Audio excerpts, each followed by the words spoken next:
How important is it to teach the love of country and patriotism to the young people?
Well, good morning and welcome to Frankly Speaking here on WYDC TV Big Fox. I'm your host, Frank Acom. We are broadcasting live and proudly from the Hesselson studio here on Marcus Street in Corning. Boy, do we have a busy show in store for you today. A lot of updates from over the weekend, some breaking news stories. We've got some New York State updates, and on Friday, I had the honor of meeting Secretary of the Department of Education, Linda McMahon. She was in the area, which you may have seen reported on. Well, I had the opportunity to ask her a question about the America 250, which is a celebration of America's 250th birthday, and how that correlates with the education system. We'll be talking with her. Just a quick question in the 7 o'clock hour. First, comment from a viewer. You hear the words due process. This came in after Friday's broadcast. Was due process used when all these people came into our country? No. They have been here for years getting our tax dollars. Civil Rights Act 1964. Government money is for Americans only. Due process. I know social workers in Tompkins County, and she gave health care to an illegal, which is illegal. Civil Rights Act 1964. Americans only. People in that office should be fired. Due process. Thank you very much from that viewer. I know we have big music fans in this audience. We talk music every once in a while. And I'm sure you undoubtedly heard by now, but it's worth mentioning in case you did not, that Bob Weir, guitarist and founding member of the Grateful Dead, has passed away at the age of 78. Now, it came as quite a surprise to the Grateful Dead community.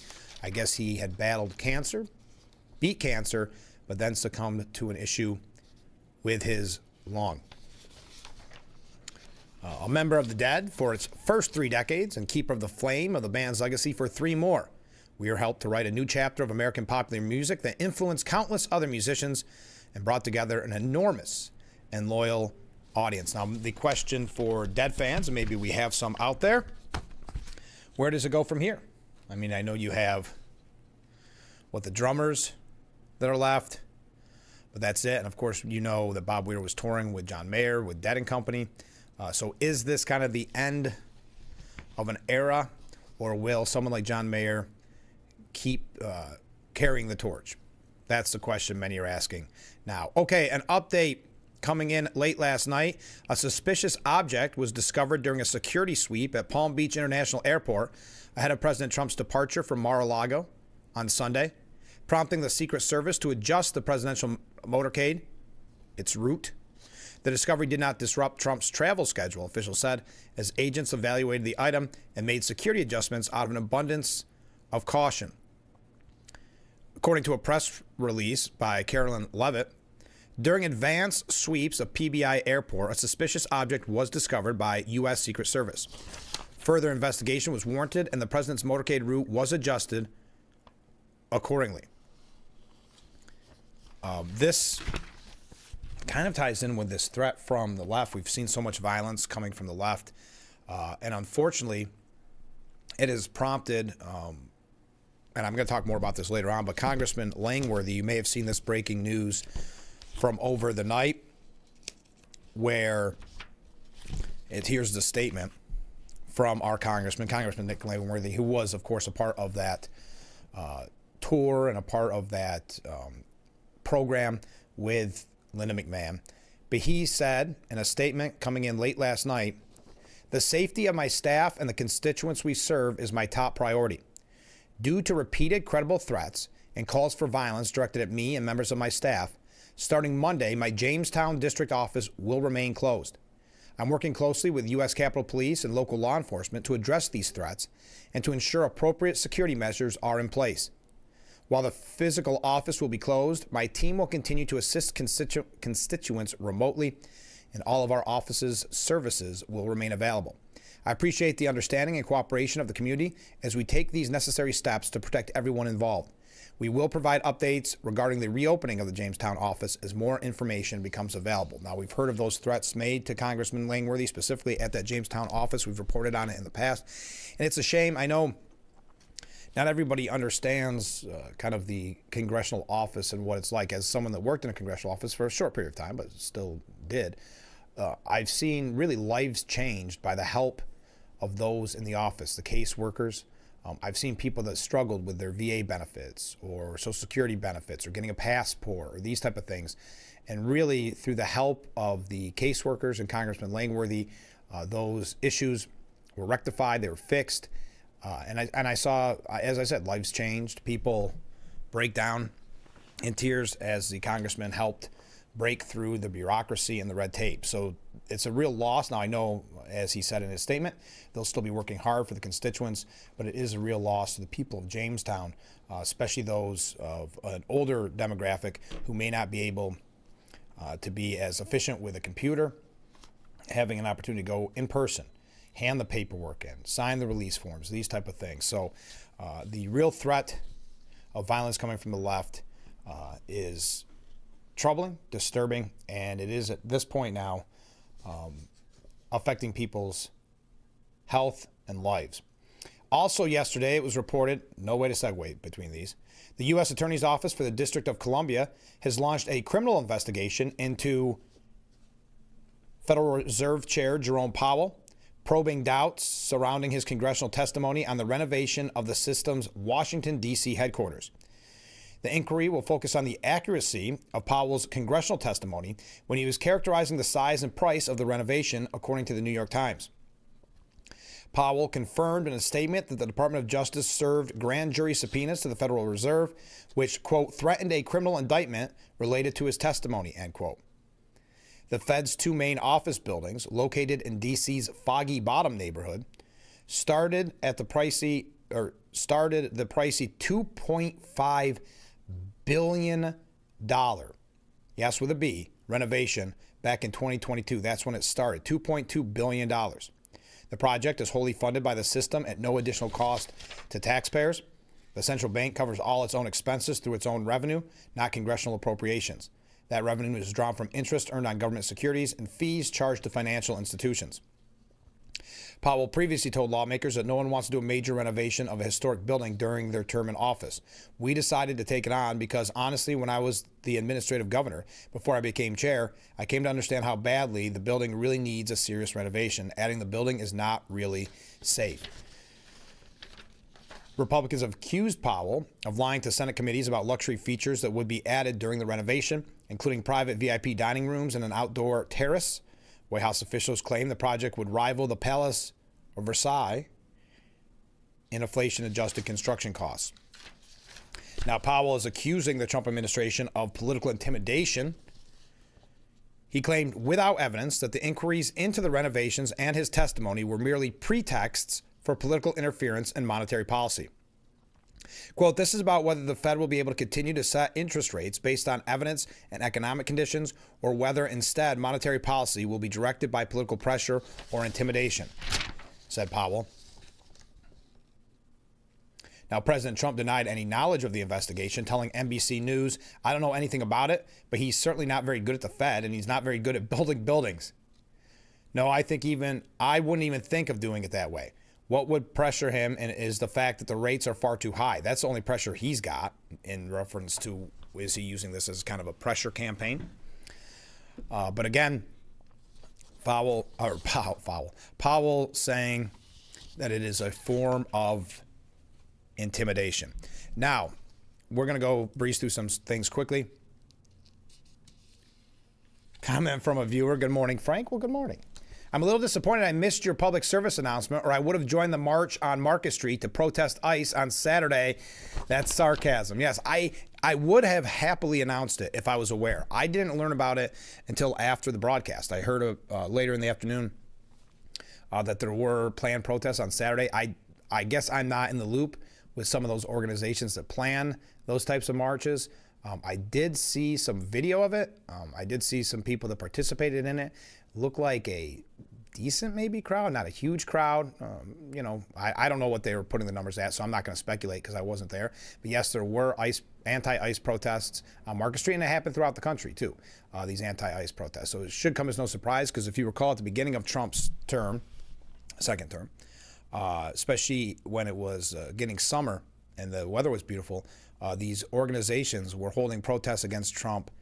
I want to say it was Easter. Was it 3 in 1 week? It was outlandish. They started doing it every week. I think the numbers started dwindling, especially as summer came and people could find better things to do than march down Market Street with signs. But they had this kind of no ICE, no Kings protest on Saturday. If you happen to drive by, if I would have, I probably wouldn't have drove by. But if you did drive by, what were your thoughts? What did the numbers look like? We're going to go through a couple quick things. Yes, I do have a Greenland update, a couple Greenland updates. And as I said, we're going to be hearing from Linda McMahon a little bit later on in the program, asking her a question during Friday's event. It was very nice to meet her. It was a very nice event. The kids at Elmira High School really getting in to the fun of celebrating America 250. Quite a crowd. I think it was 11th and 12th graders. But they actually were participating, actually clapped and seemed to be having fun.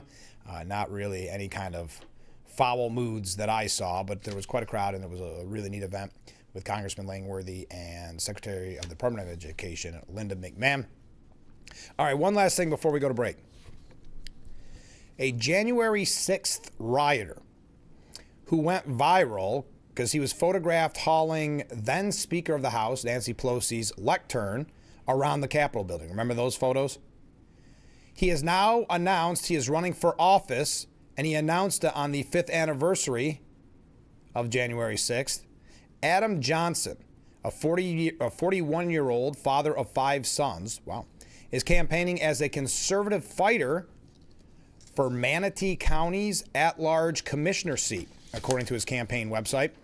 Johnson is better known as the lectern guy after he's photographed grinning while carrying Pelosi's podium around the U.S. Capitol during the riots. When he made it to the Capitol Rotunda, he planted it in the center of the room and pretended to make a fake speech, according to prosecutors.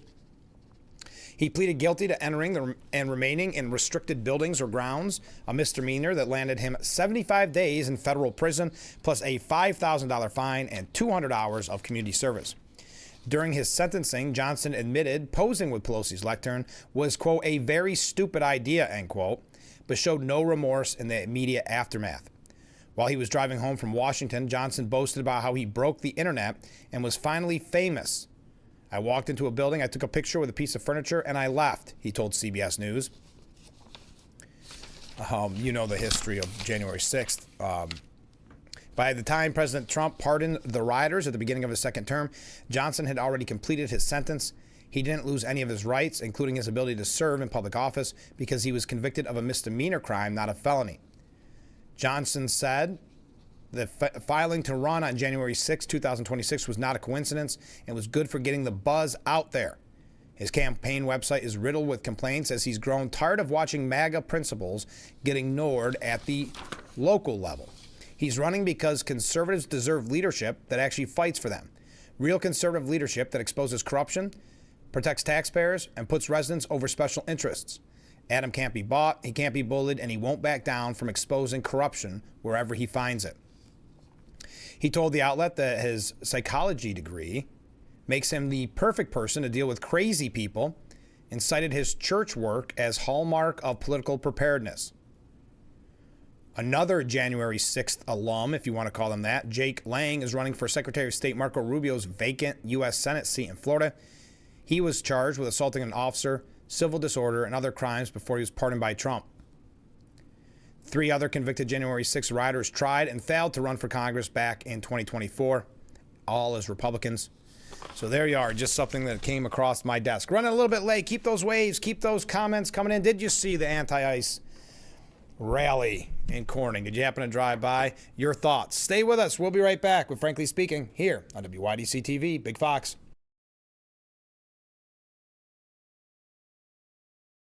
More cars, lower prices. Simmons Rockwell. Make car buying simple when you drive your deal at a Simmons Rockwell location near you, where you'll always find more cars at lower prices.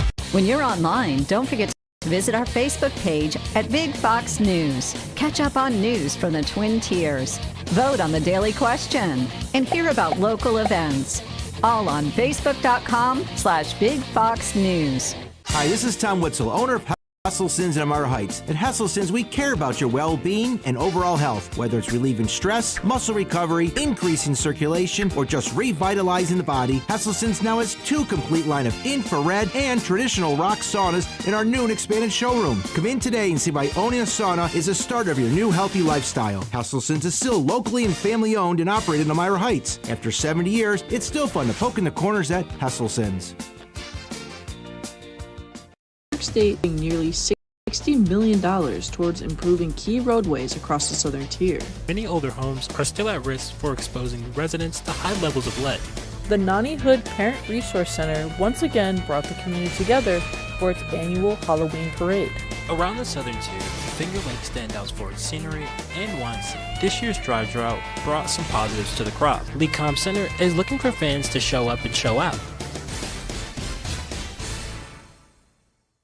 I moved to Los Angeles all by myself. The order of things I wanted to set up was internet, water, then power. I needed to take a shower, but I really did need the internet for work and to watch my shows. That's kind of a crazy thing to admit in front of a camera. Pretend I didn't say that. I got to Spectrum. I was so relieved that I was getting the best bang for my buck. It was a huge weight taken off of my shoulders. Real customers, real savings. To see how much you can save,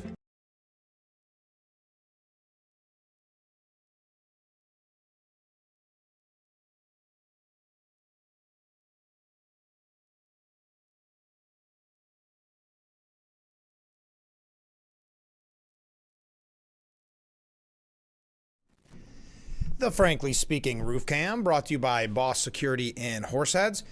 Contact them today for all your business and home security needs. We are back, broadcasting live from the Hesselson studio. Quick thing as we get ready to talk about international policy. I know the media has tried to play this up, this kind of friction between some of the MAGA commentators and some of their beliefs. Well, President Trump denounced anti-Semites looking to enter the Republican Party or the Make America Great Again movement.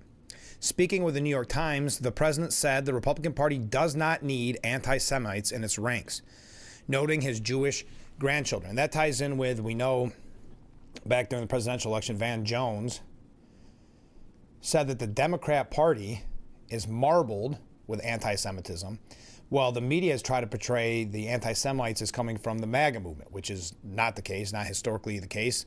I haven't seen anyone with real influence, in my opinion, pushing that kind of narrative. I know some of the fringe elements have. I think we don't need them, Trump said. I think we don't like them. My daughter happens to be Jewish. Beautiful 3 grandchildren are Jewish. I'm very proud of them. I'm very proud of the whole family. I am the least anti-Semitic person probably there is anywhere in the world. He was asked about the prevalence, and I don't know this guy, and I know I'm not playing naive or ignorant. I know his name because the media suggests that he is basically the leader of MAGA beside Trump. I've never seen any of his commentary, but it's Nick Fuentes, an avowed Hitler apologist. Trump said that he knows little about him, adding that he only came to Mar-a-Lago once as a guest of Kanye West without his knowledge. I had dinner with him one time where he came as a guest of Kanye West. I didn't know who he was bringing. He said, "Do you mind if I bring a friend?" I said, "I don't care." And it was Nick Fuentes. I don't know Nick Fuentes. He was also asked about the future of the Republican Party and potential nominees. The president said it was far too early, We have 3 years and 1 month left, but he's doing a great job," in reference to J.D. Vance, and Marco Rubio is doing a great job.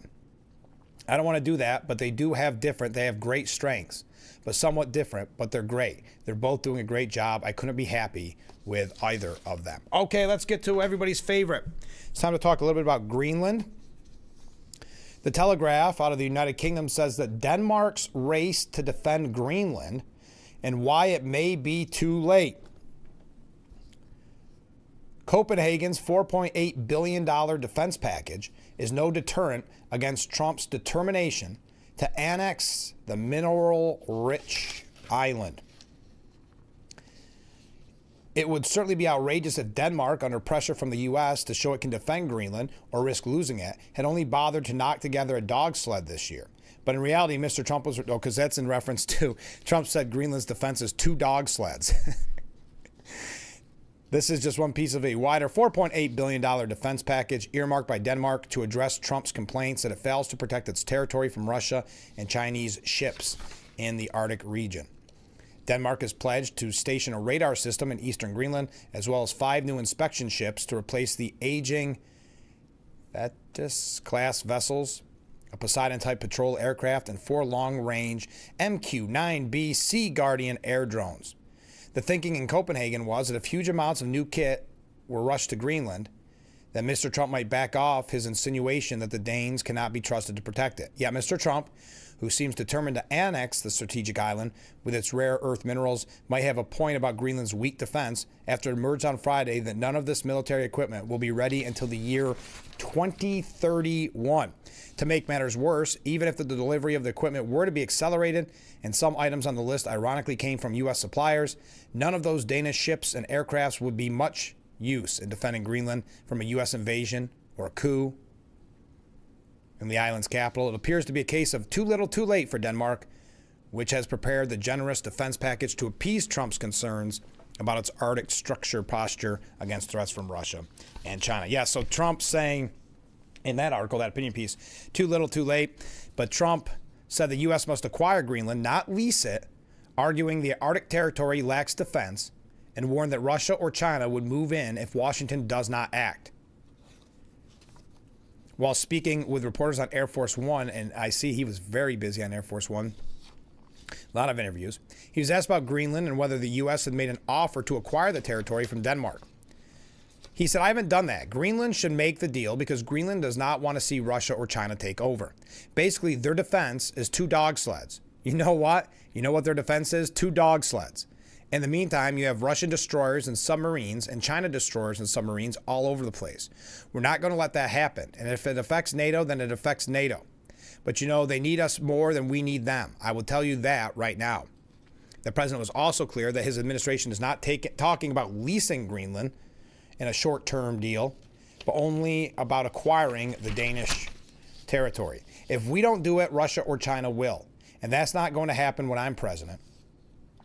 Now, here's another example. If we do annex Greenland under the Trump administration, don't you see, we talked about when he builds the ballroom, the next Democrat president will tear it down. Wouldn't you see that the next Democrat president, whatever that may be, giving back Greenland to Denmark? Doesn't that just seem like something that would happen because of kind of the Trump derangement syndrome that so many talk about?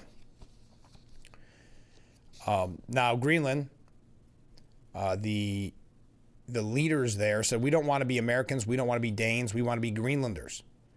Greenland's future will be decided by the Greenlandic people." The statement also criticized Washington's rhetoric towards the island. "As Greenlandic Party leaders, we would like to emphasize once again our wish that the United States' contempt for our country ends." Okay. Donald Trump, now this too is out of the United Kingdom. Take this with a huge grain of salt, but this was reported last night by the Daily Mail out of the United Kingdom, that Donald Trump has ordered his Special Forces commanders to draw up a plan for the invasion of Greenland, but is being resisted by senior military figures, according to, again, the Mail out of the United Kingdom. Sources say the policy hawks around the president, led by political advisor Stephen Miller, have been so emboldened by the success and capture of Nicolas Maduro that they want to move quickly to seize the island before Russia or China make a move.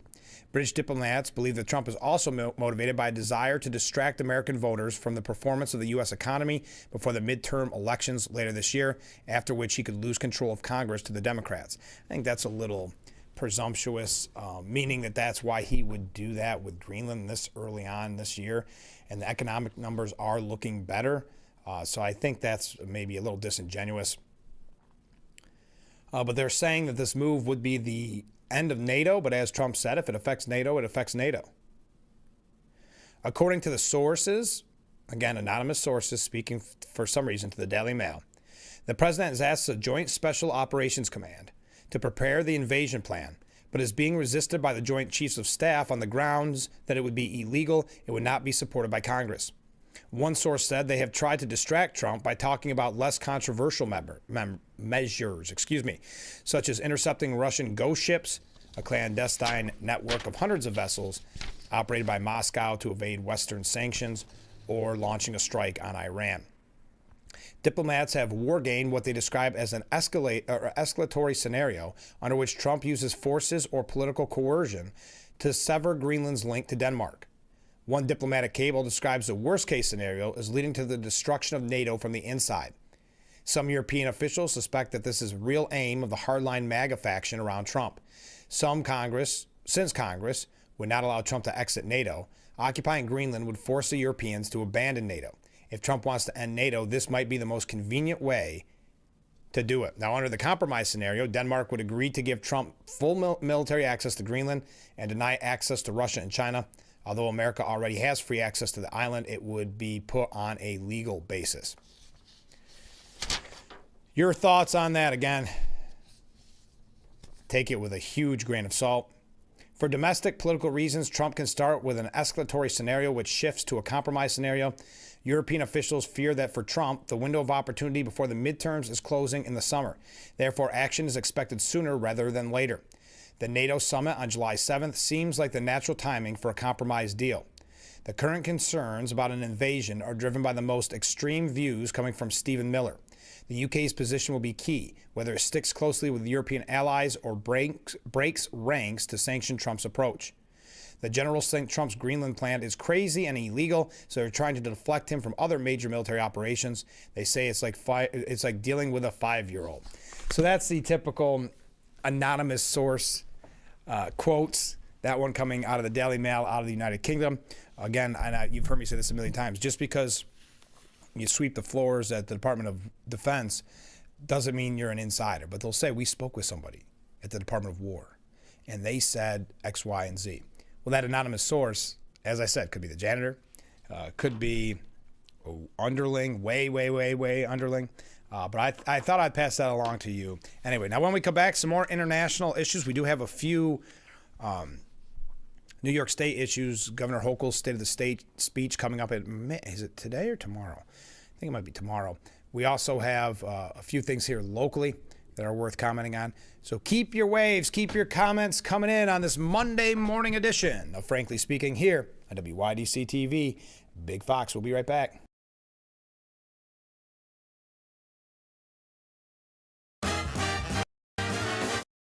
Dear Winter, we're coming. Our squad of vehicles, with all-wheel drive and four-wheel drive, is ready to take you on. Safety's the name of our game. Bundle up. Toyota.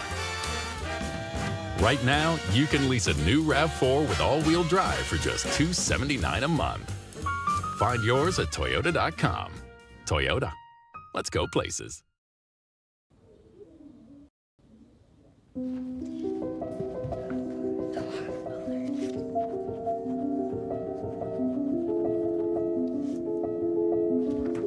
Can you help me?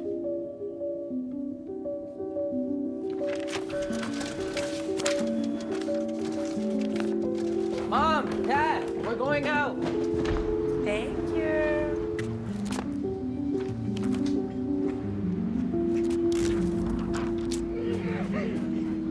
Oh, look, they're playing chess. What you got there? Will you help my mom? She's real sick, huh? Hey, crew, I'll give the first move to anyone who signs up to be an organ donor. How do you do it? Easy. Just go to organdonor.gov. You heard him. Organdonor.gov. More donors means more hope. Sign up at organdonor.gov.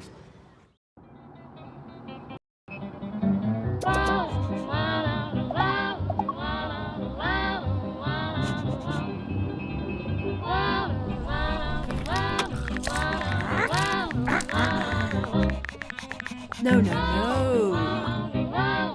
Turn it down. Turn it off. Get a hand. Lose the bells and whistles. Drive without distractions.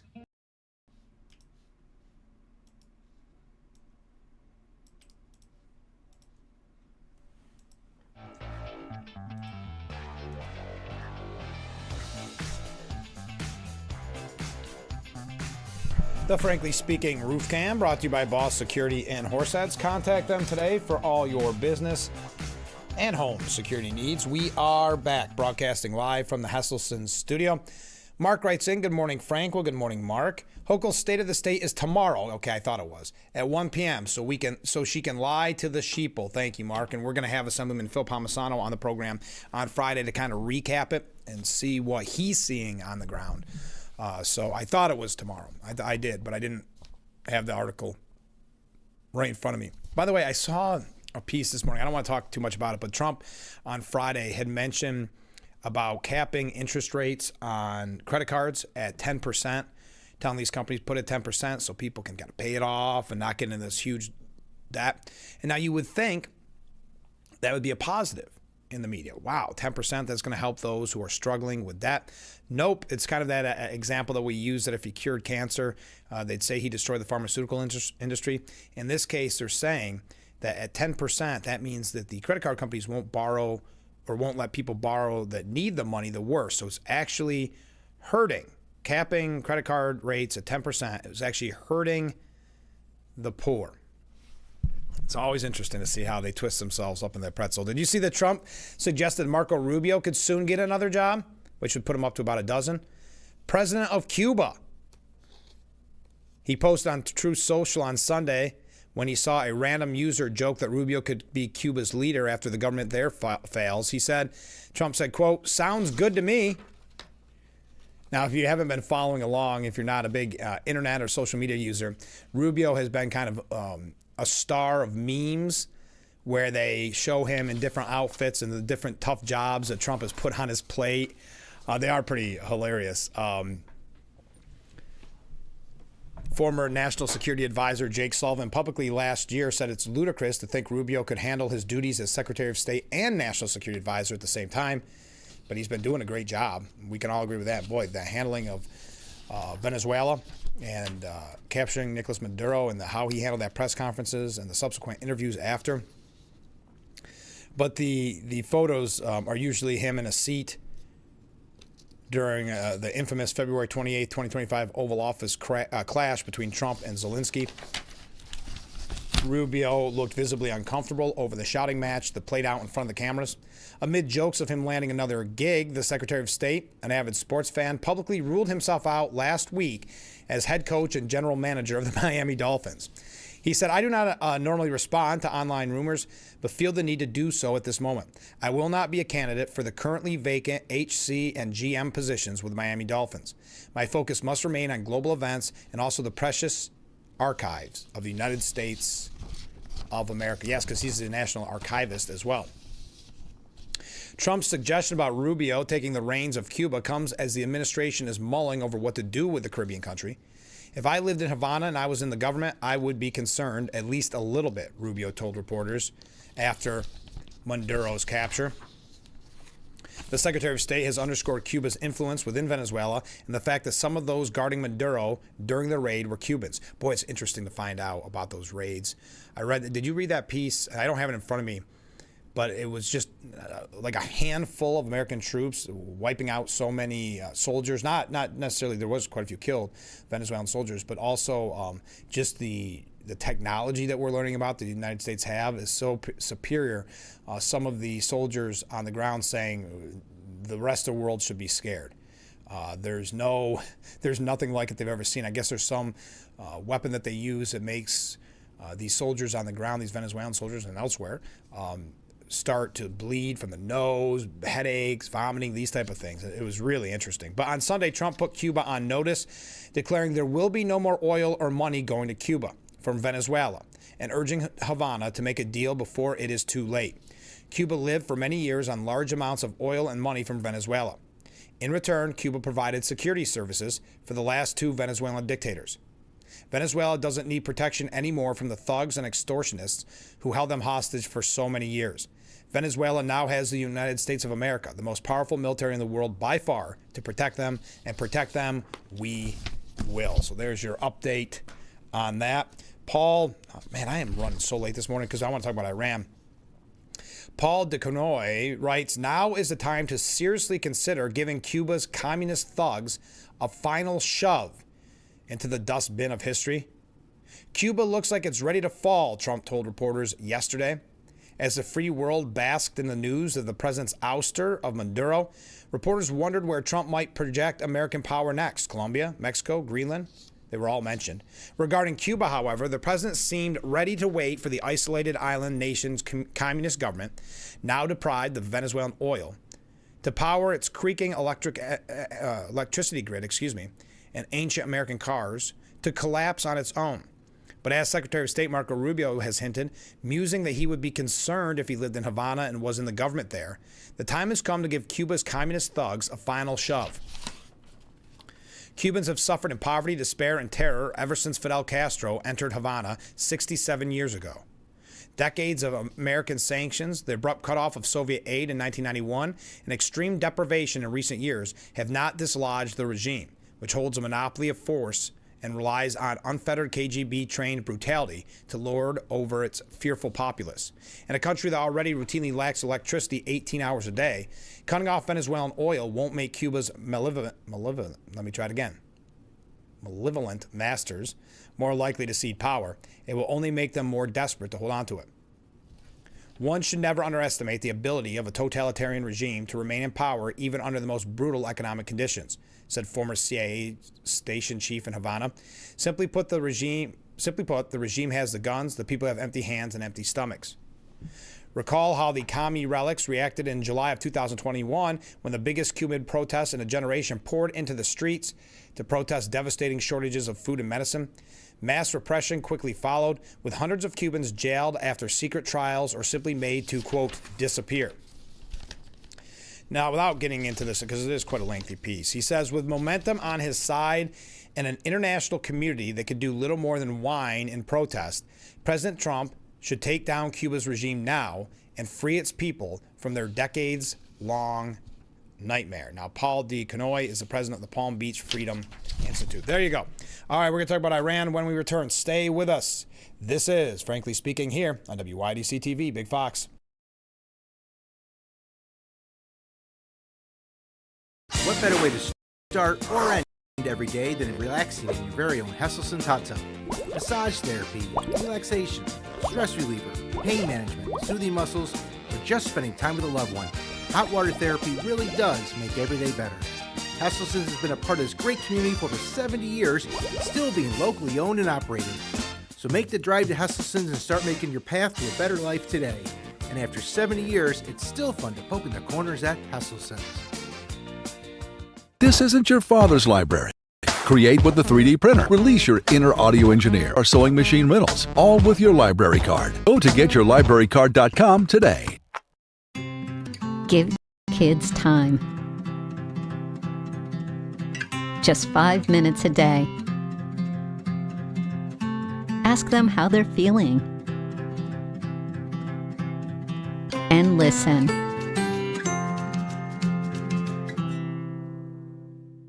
Every day in January is New Year's Day at Cutler's. Stop in and receive phenomenal savings as our rock bottom prices will be available for the whole month. We have pallets of 6, 12, and 20 mil LVT in stock starting at $1.99 per square foot. Up to 50% off on all in-stock carpet and LVT. Take 10% off our already low prices for all special orders. Bring in your measurements or we can measure for you. Hurry in for the best selection as these are the lowest prices of the year. Cutler's Carpet and Flooring, we have a buddy in the flooring business. Life moment moment, your kids could get free or low-cost health coverage from Medicaid or CHIP. Kids up to age 19 are covered for checkups, vaccines, dentist visits, hospital care, and more. Your kids may be eligible now, even if you've applied before. And if they already have Medicaid or CHIP, remember to renew every year. Get started now at insurekidsnow.gov. Paid for by the U.S.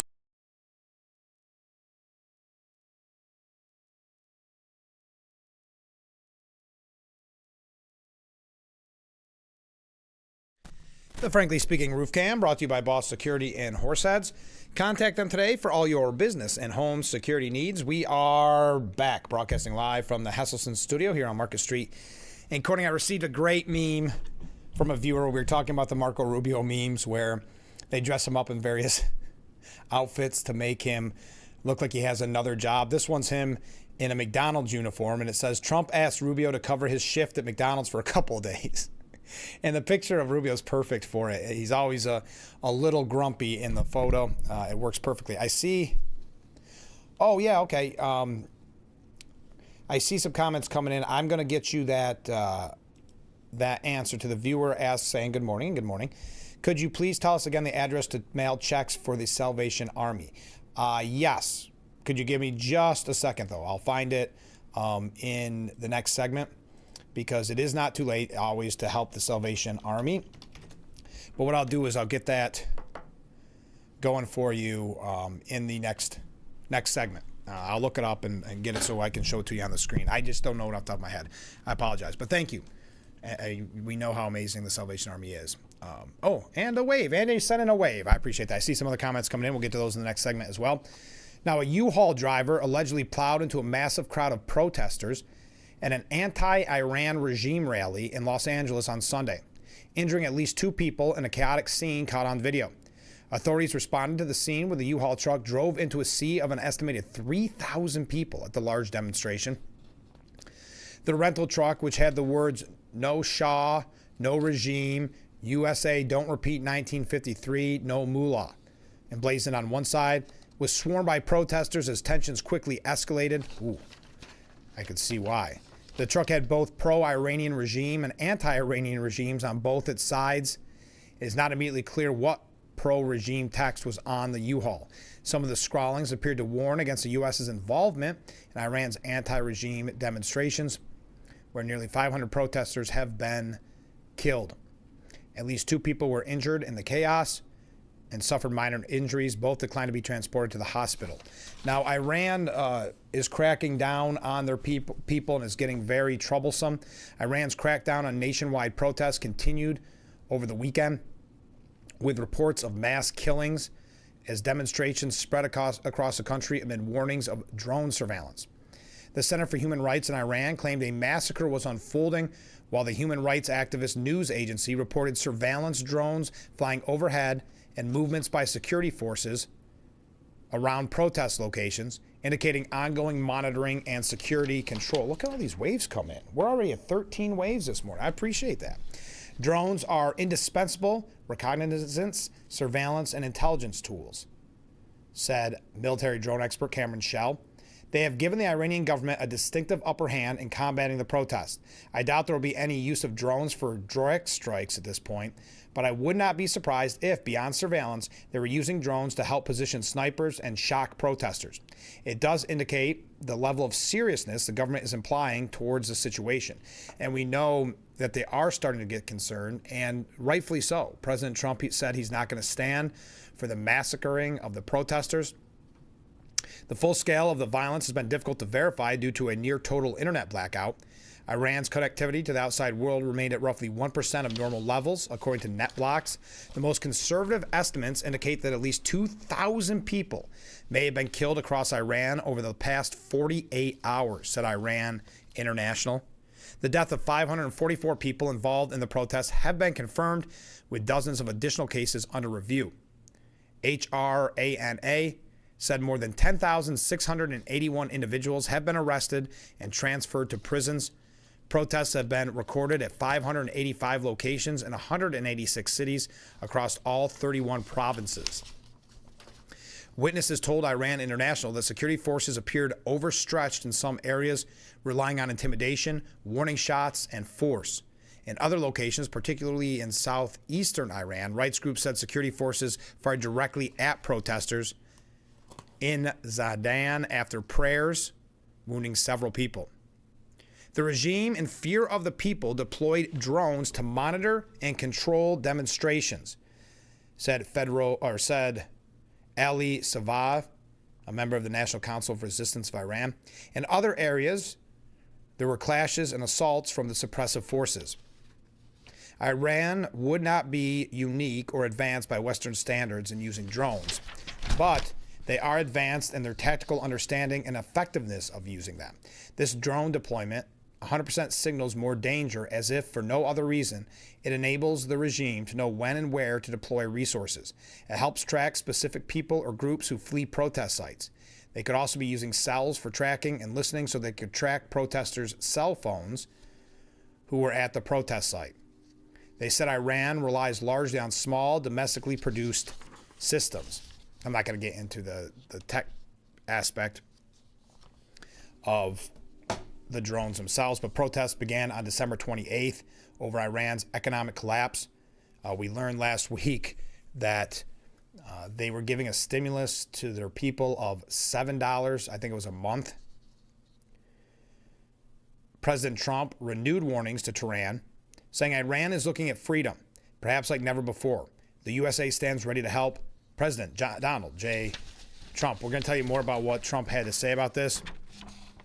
Trump also said the protesters appear to be gaining ground in some cities and warned Iranian leaders not to begin shooting demonstrators, saying, we'll start shooting too. So we'll tell you a little bit about what Iran had to say, a little bit about what Trump had to say. We're moving right along. Coming up in the next hour, as I said, I had the pleasure of speaking just quickly with the Secretary of the Department of Education, Linda McMahon. She was in our area at Elmira High School to celebrate America 250. We're going to find out about that program. I asked her why it's so important to teach our youth, at a time when we see how much bias there is from many of these teachers and what propaganda they're pushing, how important it is to teach love of country and patriotism to these young people. Because this has been a message that I've had on this program for a long time. When we first got on the air and we saw the study talking about how people don't get involved in their community anymore. There's people have lost faith in faith, how they don't believe in, if you will, or don't have patriotism.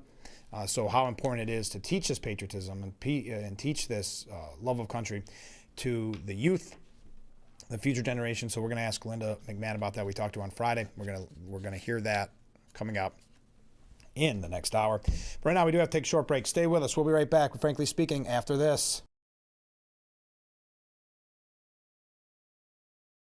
From exceptional member service to easy, reliable, and secure digital banking and a deep commitment to the communities we call home, First Heritage is proud to be part of our members' everyday lives. That's why we're honored to be named Best Credit Union in the Twin Tiers 5 years in a row and Best Locally Owned Business in 2025. To our members, thank you for your trust, your loyalty, and your votes. And if you're not yet a member, visit fhfcu.org or stop by your local branch and see for yourself what makes First Heritage the best.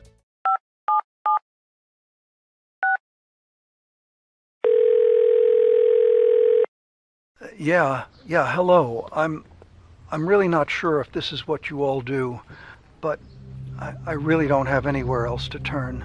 Hi. I don't even know why I'm calling right now. I'm sorry. My thoughts are going a mile a minute. My kids are out of state. My buddies from the Army are all gone now. I'm really alone. I left the service last year. My mom just passed away a few months ago. I miss so much time with her. I keep getting calls about the bills, and I'm trying to get a job, but I feel so stuck.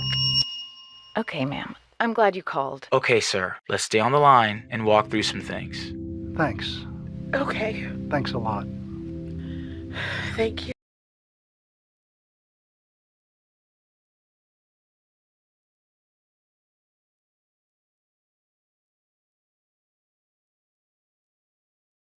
The Frankly Speaking Roof Cam brought to you by Boss Security in Horseheads. Contact them today for all your business and home security needs. We are back broadcasting live from the Hesselson studio.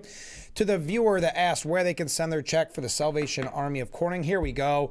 There it is. I know that's not the biggest. I hope you can see it there on the screen. I was just seeing if I could change the font. I thought I could, but I guess apparently not. I can't change it on the go. That's why I don't try to do these things normally on the fly. But, oh, there we go. Here we go. Boom. So much better. 32 Denison Parkway East, Corning, New York, 14830. So there you go. If you have any questions, I can help you along. That's a little better. There you go. So if you have a check that you'd still like to send, the Salvation Army of Corning can always use it. They had a good campaign. I think they were down overall. I haven't got the final number. I think it's either this week. Yeah, I think it's this week that I have a Salvation Army board meeting, so I'll find out those numbers for you and pass them along. We did reach our goal, it looks like, for the telethon. Of course, we wanted to get $6,000 during the telethon because $6,000 was being matched by a very generous donor. So we wanted to get to that essentially $12,000 mark. Last I knew, we were very, very close. So I'll get those numbers for you as well. But even if we missed it, it was by change. It wasn't by thousands. We'll put it that way. So we had a really great telethon. So there's your information. All right. So comments from viewers. Good morning, Frank. Well, good morning. Now that we're the divided states of America, Trump should make a land deal with Denmark. We'll trade Minnesota, California, and Oregon for Greenland. If they take Newsom, Walz, AOC, and Elizabeth Warren, there will also be a huge cash bonus. I think that's a great idea. I think you should be negotiating with Denmark, if I could be honest. I don't know how you get that job. I guess you'd have to rip it from Rubio's hands. Comment from a different viewer. Good morning, Frank. Well, good morning. We thank you for your show. Well, thank you for watching. Could you please tell us why the city of Corning lets anti-police protesters on Market Street? We need pro-law enforcement protesters in our city, not these anti-American U.S. I'm not going to use the words, but I appreciate the word that you used. There's not anything that Corning can do. I mean, you're still allowed to peacefully protest. Now, the way I understood it, they marched down the street and then they kind of landed in that field where they always protest there. I guess it's because it's next to the congressman's office, I guess, but that's always, historically, they always go there for some reason. I don't know why they don't stay in Centerway, but I guess there's the optics in their mind of protesting by the congressman's office. But again, it's Saturday. It's like when they were having those protests on federal holidays and saying, where's the congressman? It's a federal holiday.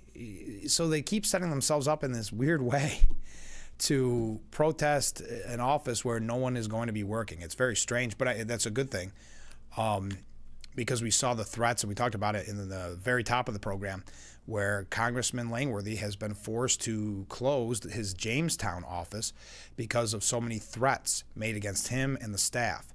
So it's a very scary time with left-wing violence. But again, I know I kind of got on a tangent there, but there's nothing that the city of Corning can do.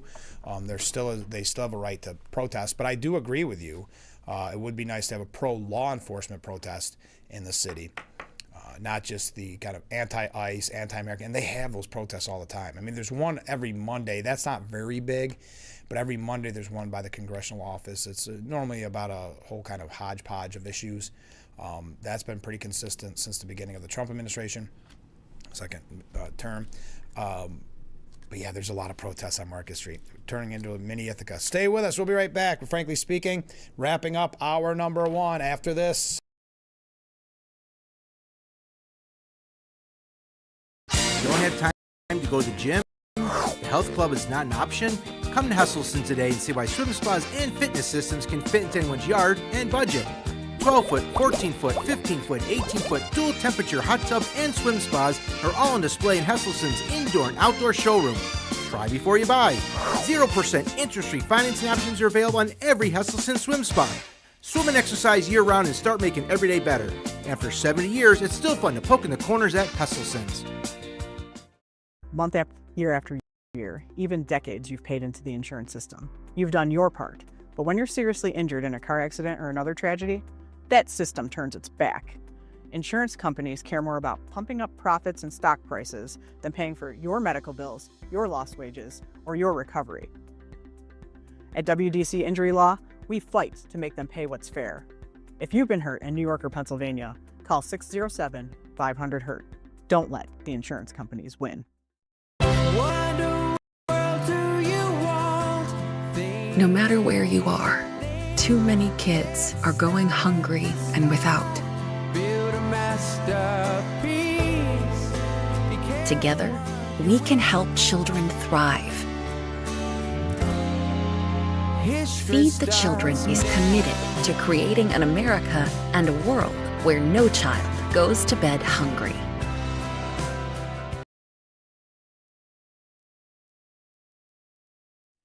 The Frankly Speaking Roof Cam, brought to you by Boss Security and Horseheads. Contact them today for all your business and home security needs. We are back broadcasting live from the Hesselson studio, wrapping up hour number 1 with these great viewer comments. First up, speaking of peacefully protesting, why are objects allowed to be thrown at ICE officers, such as ice balls, snowballs, bottles, and the like, such as we've been seeing in Minnesota? That doesn't sound too peaceful to me. I agree wholeheartedly. That is not peaceful protest. As a matter of fact, if you read and see some of the coverage in the media, it's okay to actually nearly run one over as a protester, and it would still be considered peaceful.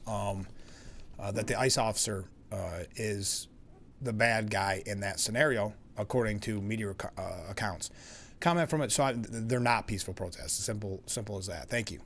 Comment from a different viewer. Thank you for your patriotism. Well, thank you. That's so kind of you. I appreciate that. And a comment from a different viewer. Have you mentioned it yet, Frank? Today is Rush Limbaugh's birthday. He would have been 75. I wonder often what he would have to say of today's world. 5 years since he died, there is nobody who is even close. I could not agree more. I had not mentioned it yet. Didn't even pay attention that today was January 12th for whatever reason. Would have been 75. It's hard to believe that's been 5 years, little under 5 years since we lost him. I think it was in February, right? Unbelievable. There is no one even close. As a matter of fact, I think it's really even hurt the radio industry and the kind of the talk format. They're still very popular throughout the country. But, you know, the kind of the staple, the cornerstone that was always there reliably that you could tune in, Rush Limbaugh. Of course, when that went away, a lot of people changed their listening habits. So, yes, thank you for refreshing our memory. Today would have been Rush Limbaugh's 75th birthday. We're going to talk a little bit more about Iran, but I do want to talk about Minnesota, of course. But there's just a couple things on Iran that I have to mention in the next hour. As I said, we will hear from Secretary of the Department of Education, Linda McMahon, in the next hour. She was kind enough to answer my question at that America 250 rally at Elmira High School on Friday. So we'll hear what she had to say about the upcoming celebration for America. Keep these great comments and all these waves coming in, and we'll be right back with Frankly Speaking, hour number 2. Here in just a bit. Do I have any announcements that I need to make? No, I think I'm good because I do actually have a second. Iran threatens preemptive strikes against Israel and U.S. bases. They did somewhat walk that back later in the day. Speaking during a session of parliament broadcasted live on Iranian state television, the speaker said Israel, which he referred to as the occupied territory, as well as U.S. military centers, bases, and ships, would be considered legitimate targets in the event of an attack on Iran.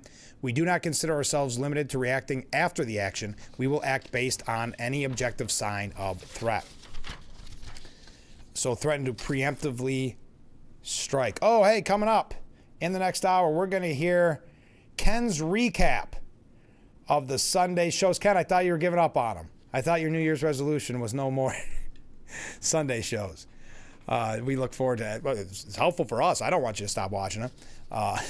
You do the dirty work none of us want to do, so I appreciate it, Ken. We're going to read that at the top of the next hour. So stay with us.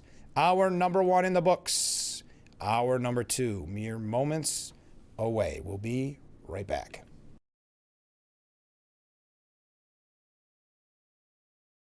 New York State is putting nearly $60 million towards improving key roadways across the southern tier. Many older homes are still at risk for exposing residents to high levels of lead. The Nani Hood Parent Resource Center once again brought the community together for its annual Halloween parade. Around the southern tier, Finger Lakes stand out for its scenery and wine scene. This year's dry drought brought some positives to the crop. Lecom Center is looking for fans to show up and show out. At McGuire, we know buying a car is a big decision, so we made it a little easier. With our pre-owned 30-day exchange policy, if you don't love your car, truck, or SUV, return it within 30 days or 1,000 miles. Not liking the color, model, payment, whatever the reason, we'll give you the full value toward another car at McGuire, no questions asked. That's car buying with no regrets. McGuire, right by you. When we come into our presence, we're really here. And then we can really connect with others. Voting is a good practice for being present because once you step on here, you have nothing else to think about. The sounds of the waves, the boat rocking back and forth. And you are just enjoying yourself fully in the moment.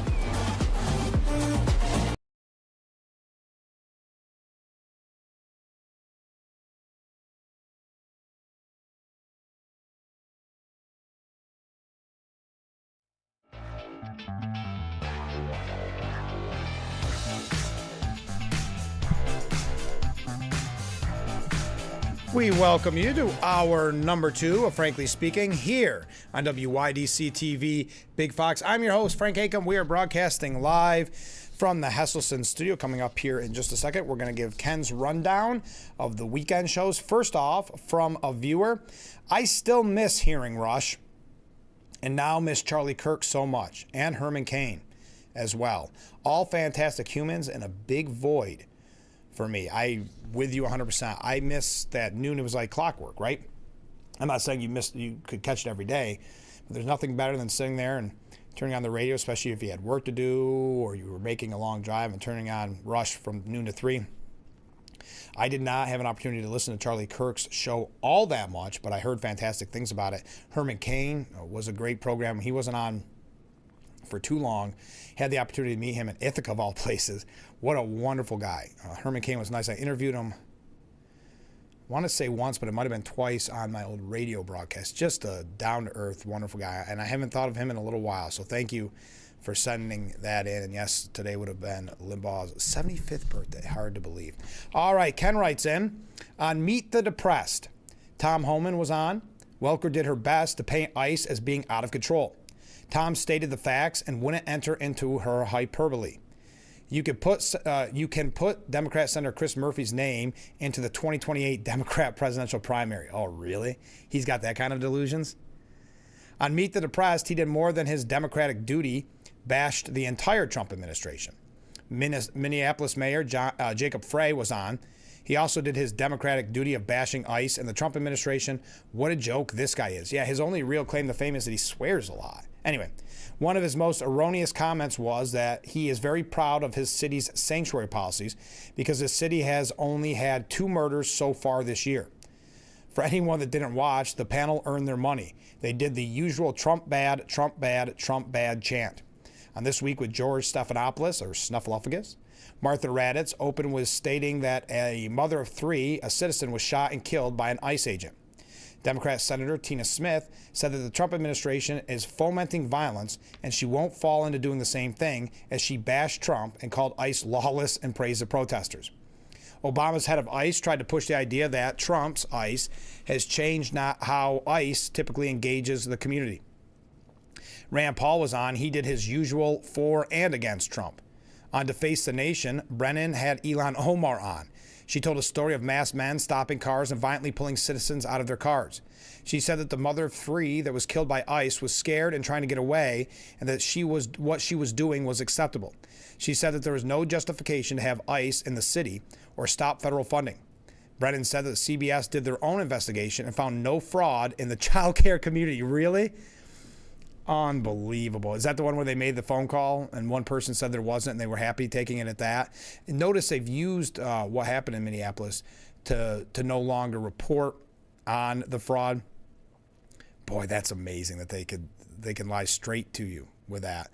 I saw Ilhan Omar, basically said that the ICE agent jumped in front of the car just so he could shoot that protester. Continuing, though, with what Ken had to say.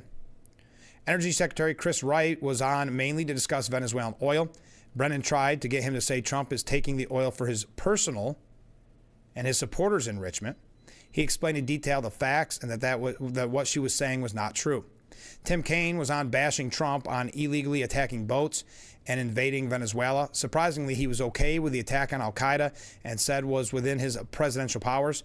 Again, all three shows did their duty to push the message Trump is bad and Democrats are good.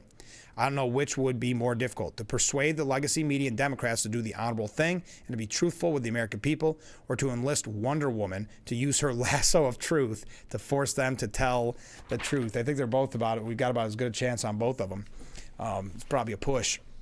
Thank you, Ken, for doing the dirty work. I saw Kristi Noem also got into it with Jake Tapper on CNN. We'll talk about that in a moment. Quickly on Iran. Iran's foreign minister says the situation is under control. That's scary. They reiterated their readiness to talk to the U.S. and says that the channels remain open. As I've said repeatedly, we are ready for negotiations, but fair and dignified negotiations from an equal position, with mutual respect and based on mutual interests. Now, Trump administration said they're looking at the deadly protests very seriously. There seem to be some people killed that aren't supposed to be killed. These are violent if you call them leaders. I don't know if their leaders are just they rule through violence, but we're looking at it very seriously. The military is looking at it, and we're looking at some very strong options. We'll make a determination. He also said that Iran is starting to cross the United States red lines. They're starting to, it looks like, and there seems to be some people that aren't supposed to be killed. These are violent, if you call them leaders, as I mentioned. Iran's in big trouble, he said. It looks to me that the people are taking over certain cities that nobody thought were really possible just a few weeks ago. We're watching the situation very carefully. We'll be hitting them very hard where it hurts. And that doesn't mean boots on the ground, but it means hitting them very, very hard where it hurts. Trump says the U.S. may have to act before a meeting to negotiate with Iran. Iran wants to negotiate, yes. We may meet with them. I mean, a meeting is being set up. But we may have to act because of what's happening before the meeting. But a meeting is being set up. Iran called. They want to negotiate. The president added the U.S. is considering some strong options in response to Iran's merciless crackdown on protesters. There seem to be some people killed that aren't supposed to be killed, as I mentioned. Now, Trump has also said he was going to ask Elon, wow, look at all these comments coming in. I will be reading them after the next break. Trump says he will be talking to Musk about restoring the internet in Iran. He's very good at that kind of thing. He's got a very good company. Musk said Trump have held on and off again, or they're on and off again relationship. We know all about that, but he's going to ask him to, because, you know, just the communication aspect is very important for the protesters. J.K. Rowling, the British author behind Harry Potter, the left has started to hate her, even though they love the Harry Potter series as a general rule, because she came out as, questioning kind of the trans culture. She accused self-proclaimed human rights defenders of hypocrisy for ignoring Iranian protesters while loudly backing popular activist trends, saying that they have revealed themselves and don't give a darn, we'll say, about real oppression. If you claim to support human rights, yet can't bring yourself to show solidarity with those fighting for their liberty in Iran, you've revealed yourself. You don't give a darn about people being oppressed and brutalized so long as it's being done by the enemies of your enemy. What a great point. Others saying, where are the solidarity rallies on the streets? Where are the free Palestinian activists demanding justice for the Iranian people? Very good point. I know you want a free Palestine, but perhaps you should start by wanting to see free Iran from the regime financing so much of the tragedy you claim to oppose. Good for J.K. Rowling, where activists proving who they really are with their silence. Now, the New York Post editorial board says Iran is indeed looking at freedom, perhaps like never before, as President Donald Trump posted on Saturday. If he means his next words, that the USA stands ready to help, then he needs to act fast before it's too late. With mass protests across the country now in their third week, and evidently growing even though the authorities responsible have turned lethal, hopes for ousting Iran's oppressors have soared. The ruling elite is talking tough about responding if Trump does intervene, but their ability to do so is far more limited than they pretend. Tehran had no meaningful response when the U.S. and Israel forces took out the Ayatollah's precious nuclear weapons program. Yeah, they actually embarrassed themselves with some of the displays that they did put on, showing that they're kind of a paper tiger, that they aren't, they don't have the force that they claim to have. And it really, for quite some time, it knocked Iran out of kind of that excess of power when it talked about actual military capability, meaning China, Russia, and Iran used to be mentioned. People stopped talking, not that they're not still very much part of that excess of evil, but stopped talking as much about Iran. But Washington's weekend strikes against ISIS in Syria show that U.S. forces have plenty of firepower in the region. Word that the Pentagon is preparing plans to make good on Trump's threats was fresh warning to Iran's embattled rules. But the death toll is starting to mount. Estimates had the total so far near 500 protesters on Sunday, with 10,000 arrested, and those arrested will unlikely ever see the light of day.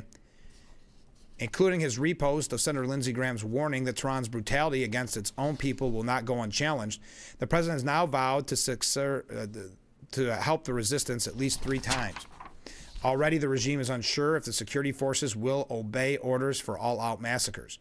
It has brought in Arab forces, Iraqi militias, Hezbollah gunmen, and so on, to help with the filthy work, but must worry about how this could play out. Using foreigners to slaughter unarmed civilians might invite a military coup against the Islamic clique. Uncertainty over how Trump might carry out his threats has likely already made the regime hesitant against the demonstrators. One hard push can push the insiders into full panic and send Supreme Ruler al-Khamenei fleeing to Moscow.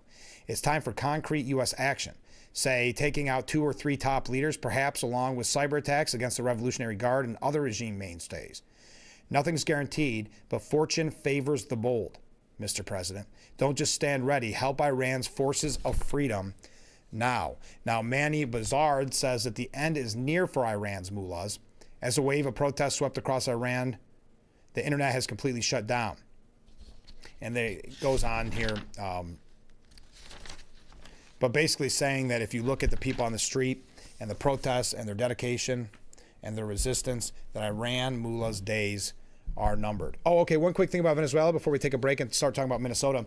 The U.S. Energy Secretary has challenged for American companies to revamp Venezuelan oil industries. American companies are likely to have an expanded presence in the Venezuelan oil industry, with the Trump administration calling on corporations to invest now despite hesitation from fuel giants. Energy Secretary Chris Wright said that while the U.S. has not taken over running Venezuela's state-owned oil and gas company, the administration is in talks with American companies to take a financial stake in the industry. That's going to be up to American businesses. That's certainly a very real possibility. Okay, there's your update on Venezuela. Wow, a lot of comments coming in. Stay with us. We'll be right back with Frankly Speaking after, what break is this? After this.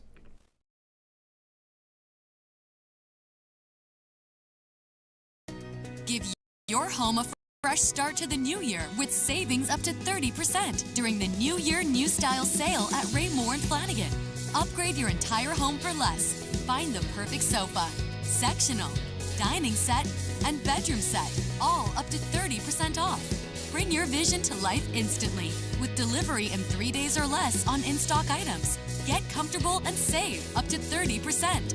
Only at Raymore and Flanagan, proud sponsor of the Buffalo Bills. We are the keepers of the wild, America's original and most invested conservationists. For more than 80 years, we've been committed to conserving wildlife and the natural landscapes that define our nation. From rugged alpine ridgelines to peaceful tall grass prairies, we've supported the conservation of more than 36 million acres of American wildlands. Our funding has led to cleaner water, fresher air, and improved wildlife habitat.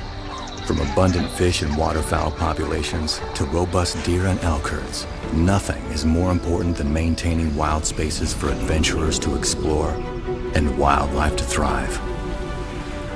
We are America's hunters and target shooters, stewards of the American outdoors.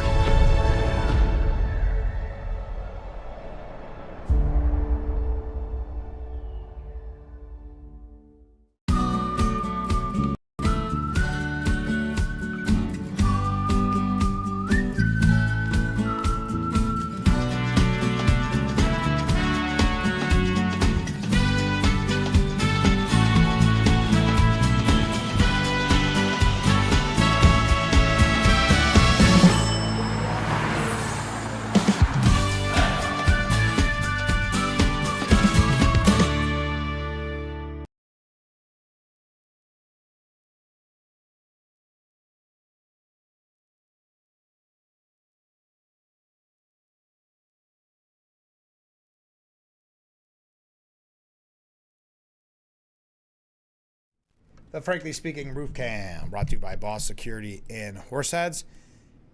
Contact them today for all your business and home security needs. We are back broadcasting live from the Hesselson studio here on Marcus Street in Corning. Looking through all these viewer comments, they're great. Jack, let me see. I'm trying to put that all together. Jack, I think I got all of it. Let's go to some viewer commentary before Jack. We should have a moment of silence for the Golden Globe Awards. It's hard to compete with an NFL wildcard game. That's not my cup of tea, the Golden Globes or any of those kind of award ceremonies. But just reading the coverage this morning, it sounds like it bombed. Not just ratings-wise. It just sounded like it was kind of bland and boring. Of course, it got political. I have some examples of that maybe that we'll get to. Coming from a different viewer. Good morning, Frank. Good morning. I miss hearing Rush also, and agree that the void he left is unfillable. Yeah, there'll never be another Rush Limbaugh. I mean, he saved the AM radio dial when he first got out there. Yeah, there's no one like Rush, and there never will be. I mean, that's just the nature of it. But I'm so glad that President Trump was able to give him that high honor before he passed away. And, boy, I'll never forget when we turned on the radio on that day and you heard his wife speaking and you knew that it was over. Boy, that was a tough one. Mark writes in, speaking of missing radio broadcasters, I miss Paul Harvey. Boy, there's a blast from the past. And now you know the rest of the story. Yeah, that was a little before my time. I remember they used to play Paul Harvey, I think the commercial break during Limbaugh's show, if I'm not mistaken, early on. But yeah, that's a good one. I didn't listen to as much Paul Harvey as I did Limbaugh, that's for sure. Comment from Jack. Rush Limbaugh would probably say this is the natural outcome of progressive ideology, followed by the left uses crises, real or manufactured, to centralize power, followed by journalism has been replaced by activism. Rush once said, when government promises everything, someone else pays, and it's never the people making the promises. Good point.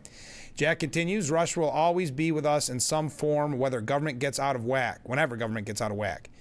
He has been missed but not forgotten.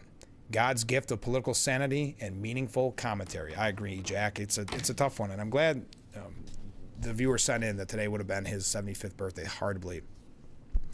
So Minnesota ICE operations continue even with these protests, yet over the weekend netting 10 killers and rapists.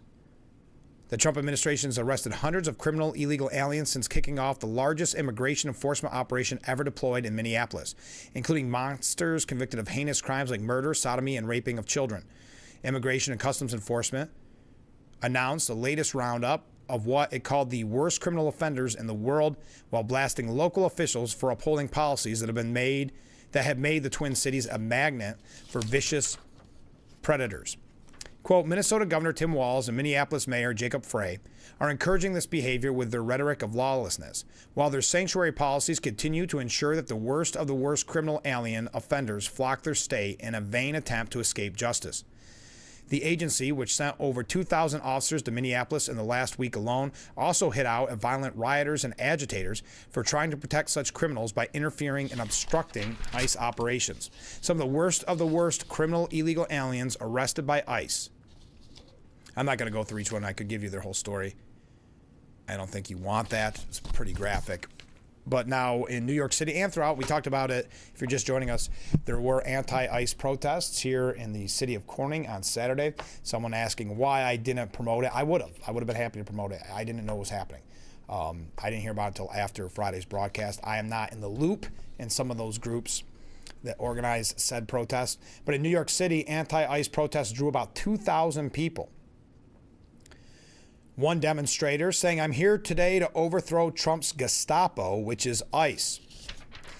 Everything, there's nothing new under the sun. Everything gets so cliche, doesn't it? Renee Good was murdered by ICE, and you're asking me if we think it's okay to meet them with violence? Yes, said one demonstrator. They are kidnappers. If violence is what they understand, speak in the language that they understand. So threatening violence against ICE officers. Despite the violent rhetoric, the demonstration remained raucous but peaceful throughout late afternoon. But this was happening throughout the country. Again, I was not in the loop. But happening throughout the country, these protests right here in Corning, I'm guessing. They normally do one in Corning and then hop over to Elmira so they can have big numbers. I don't know if that happened this time.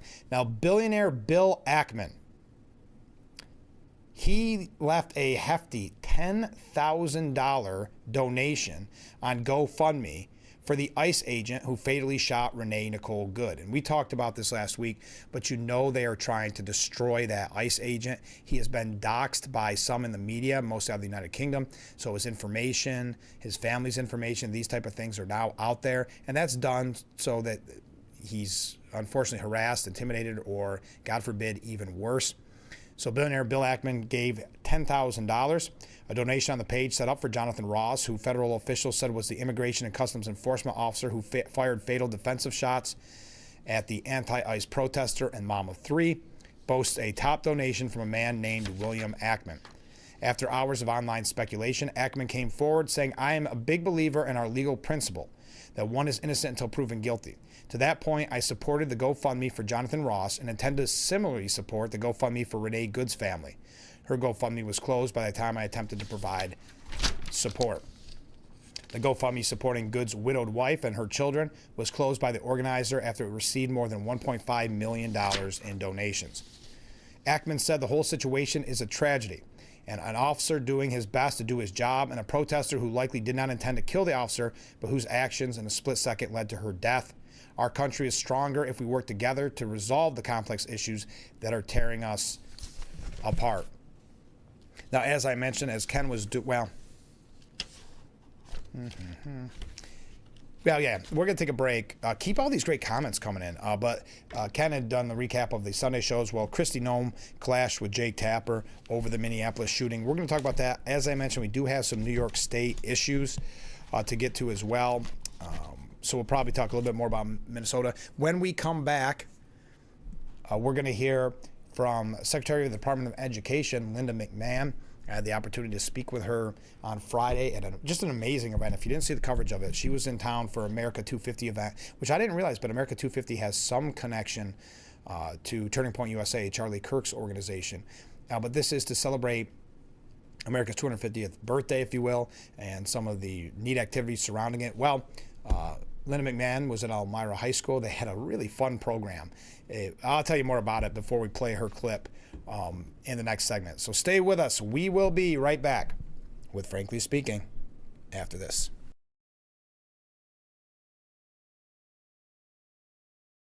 You don't have time to go to the gym? The health club is not an option?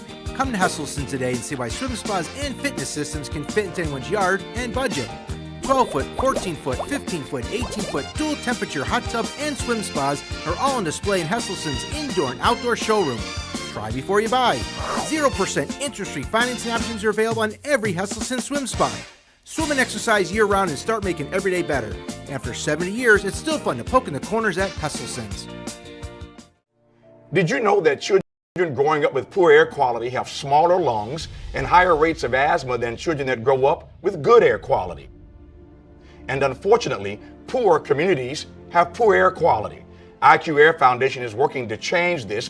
Today, the IQ Air Foundation provides filtration technology to schools with poor air quality through our Clean Air for Kids program.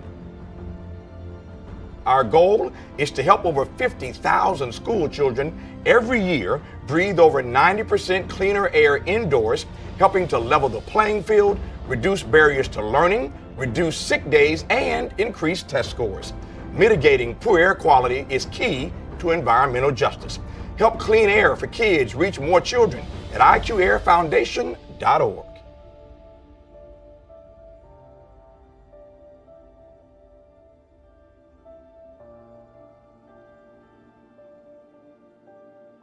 Dear Coach. Dear Coach. Dear Coach, they don't teach you that inner strength is the most important kind of strong. But you taught me that. They don't teach you how to build confidence in yourself or how to deal with all the pressures all at once. But you taught me that. First tee was more than golf. It's where I discovered what I'm capable of. You didn't just prepare me for 18 holes. You were preparing me for every day of my life. Learn more at firsttee.com.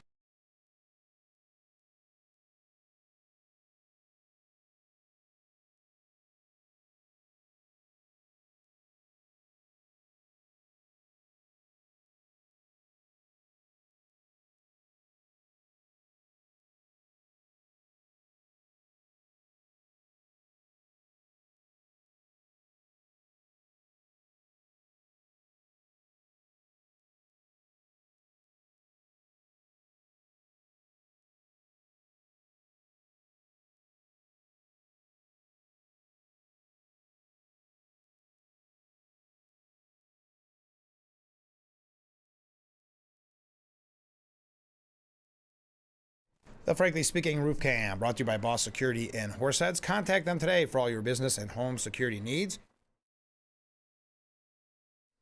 We are back, broadcasting live from the Hesselson studio. Some comments from viewers. Liberals and Democrats might want to watch what they wish for. According to their philosophy, people should be able to drive through protesters blocking streets.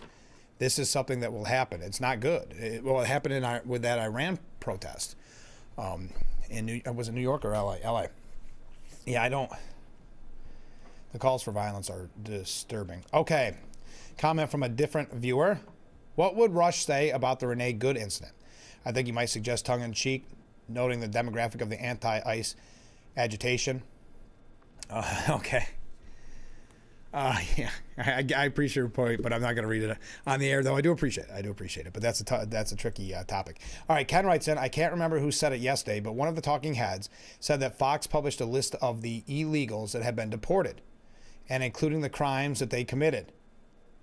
They went on to essentially say that Fox was lying and not including all pertinent information. I did not hear that. I should have added the Fox was just appeasing their viewers, is what they were saying. Oh, interesting. Okay, as I mentioned on Friday at Elmira High School, we had the Secretary of the Department of Education, Linda McMahon, and it was a nice program in celebration of America 250. I guess what she's doing is hitting one school in all of the 50 states to celebrate America 250. And somehow, in an amazing way, Elmira was chosen to be the New York high school. Isn't that nice? So Linda McMahon was in the area here. I got a couple pictures for you. There she is giving her speech at Elmira High School. History rocks in the background, and there's a lot of American flags. I was a little bit far away, so you can see it's a little bit blurry. And then there she is with Congressman Nick Langworthy.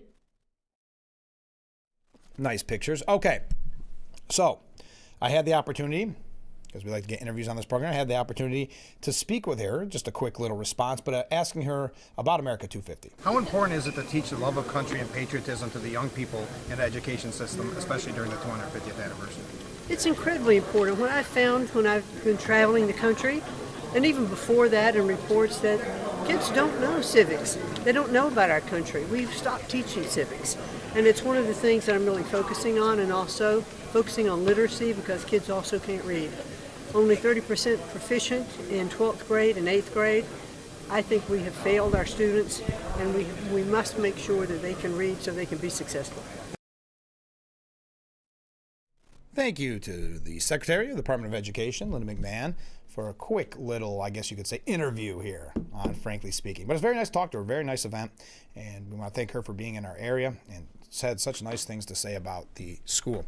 All right, comment from a viewer. What would Rush... Oh, no, we already read that one. I thought I copied and pasted. Here we go. As long as it's Remember Rush Day, yes, if you're just joining in, we had a viewer comment that today would have been Rush's 75th birthday. That's Rush Limbaugh.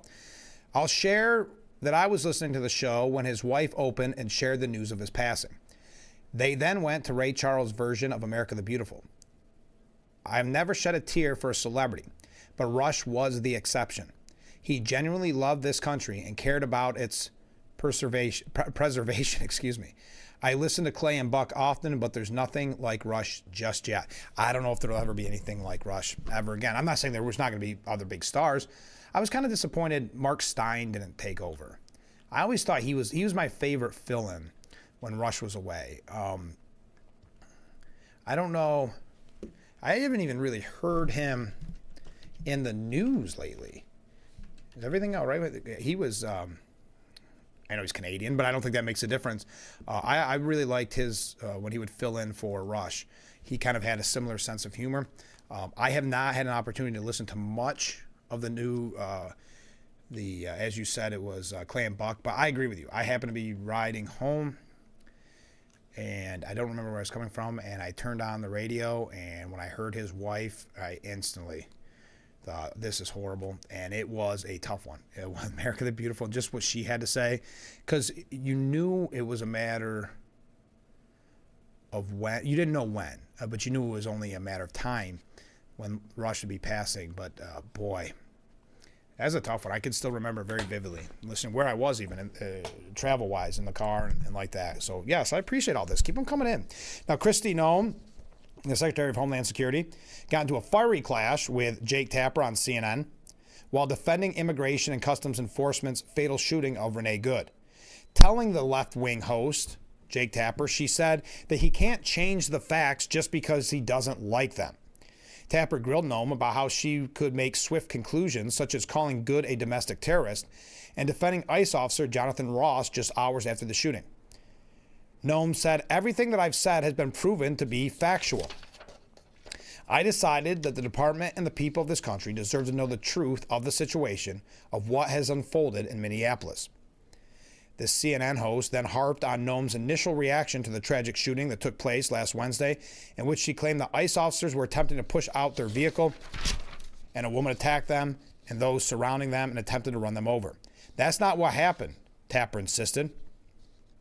"It absolutely is what happened," Noem fired back. "She blocked the road for a long time and was yelling at them and impeding a federal law enforcement operation." Noem claimed we don't have to go through all that. Tapper grilled Noem about why she was so certain that Good wasn't trying to move her car and flee and get away and not necessarily ram into Ross. Noem said the fact of the situations are that the vehicle was weaponized and it attacked the law enforcement officer. He defended himself and he defended those individuals around him. When there is something that is weaponized to use against the public and law enforcement, that is an act of domestic terrorism. You don't get to change the facts just because you don't like them. You see how quickly the situation unfolded. Now the officer was in front of the vehicle when she sped off. How she ran into him and how he had to take a quick action based on his training to defend himself and his colleagues. That's very clear and factual from the videos that you can see. It's nobody's interpretation. Now, Ilhan Omar urges the public to film ICE agents went after the agent who shot Renee Good for getting, quote, in front of a moving car. "It is really important for Americans to record to create the level of accountability and transparency that we need," Ilhan Omar said. Now, keep in mind, this is great for Ilhan Omar news-wise. Same with Tim Walz, because it gives the media an opportunity to not cover their scandal, their fraud scandal. So this is a story that gets to erase that from the media for them. What we've seen in Minneapolis is ICE agents oftentimes jumping out of their cars. These are unmarked cars. Oftentimes they're wearing a mask. They're approaching, running toward cars. Ross did not have a body camera because the agency still is in the process of deploying them. Omar accused the Department of Homeland Security of lying repeatedly about high-profile ICE raids. Renee Nicole Macklin Good, as you hear her say, she's not mad. She's sitting in her car, peacefully waving cars to get by. You see the other officer, who can clearly see the car is moving, move toward the front of the car. If they're saying that he was 10 years of service and is trained, he should know that you shouldn't be trying to get in front of a moving car. Wow. We could see that the videos that have been produced so far that there are describing is really not what has taken place. This level of rhetoric is not justifiable to the American people. There are ways to investigate fraud, which we have been doing in Minnesota, which the federal government has been doing under the Biden administration. There's no reason for them to use this level of rhetoric. What they're doing is creating confusion, chaos, trying to intimidate people from being able to exercise their regular, normal activities. Now, Rachel Maddow equates Trump's administration's reported immigration plans to World War II era internment camps. She was on, I don't know where it was. She was on Jimmy Kimmel. Yeah, that makes sense. She said, "So in World War II, there was a racial decree from our government that said not just people who were immigrants from Japan and therefore Japanese citizens, but Americans born here, U.S. citizens, if they were of Japanese descent.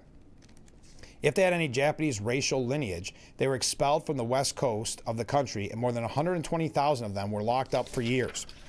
It's something that was so hard to believe like 10 years ago looking back, and now it's not as hard to believe, is it?" Kimmel said. What? Like 10 years ago? What was that when you just first learned about that, Kimmel? About the Japanese internment? The Washington Post just reported an internal document in the administration that say that they want a series of temporary relocation camps where they're going to hold people for weeks, and then they're going to send them to about 10 big warehouse-style facilities where they're going to hold up to 10,000 people at a time. That's exactly the structure they used for Japanese-American incarceration during World War II. Maddow claimed that the Trump administration was stripping away the rights of citizens by defining people as no longer protected by the U.S. Constitution. Judd Apatow, during the Golden Globes, which I'm sure you did not watch, he's a director, Judd Apatow, he said we're a dictatorship now. I've had a beef since my film Trainwreck lost Best Comedy to The Martian. That's water under the bridge. That was 10 years ago. Since then, we've had COVID. I believe we're in a dictatorship now, but I'm still pretty focused on this Martian thing. He cussed in reference to Trump, saying a bad word that I cannot repeat. There's a good chance that some of you in this room voted for Trump. I won't judge you. I won't judge you, but God will. Using religious language is ironic, coming from some of the positions that we've seen from those on the left. Neil Young, not even an American citizen, a Canadian-born singer who doesn't bother to gain U.S. citizenship until 2020. He said, while looking out the window, I see the biggest mess I've ever witnessed right here in the United States. This great country, I have believed it for decades. It's right here, right now. Again, this is Neil Young. Wake up, people. Today, the USA is a disaster. Donald Trump is destroying America bit by bit with his staff of wannabes, people with no experience or talent, closet alcoholic wife beaters, inexperienced leaders who only know how to lie to keep favor with the Trump falseness so they can hold their unearned position in this inept government. A Congress full of Republicans acting like idiots with no conscience. Yes, he has divided us. How did we elect these creeps who have no spine, no values, no conscience, no way to save the U.S.? Then he added a conspiracy that Trump is trying to turn our cities into battlegrounds so he can cancel our elections with martial law and escape all credibility. Something has to change. We know what to do. Rise up peacefully in millions. Too many innocent people are dying. Ice cold here in America. There are no ice before Trump, no soldiers in the streets before Trump. Every move he makes is to build instability so he can stay in power. We know nothing about love. He does not know who you are. Use your love of life, your love of one another, your love of children, yours and theirs and ours, peacefully now. So again, did not become an American citizen until 2020, the Canadian-born singer Neil Young. Wow, a lot of comments coming in. Keep them coming in. We'll be right back with Frankly Speaking here on WYDC TV, Big Fox.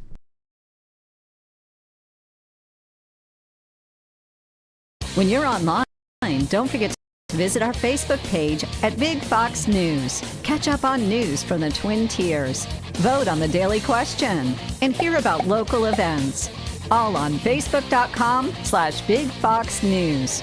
Nearly 500 kilos of cocaine has been seized in a bust. Thousands lined the pier at Seneca Harbor. Race weekend brought thousands to Watkins Glen International. Hundreds and horseheads joined other cities around the country on Saturday for the No Kings protest. Dear Winter, we're coming.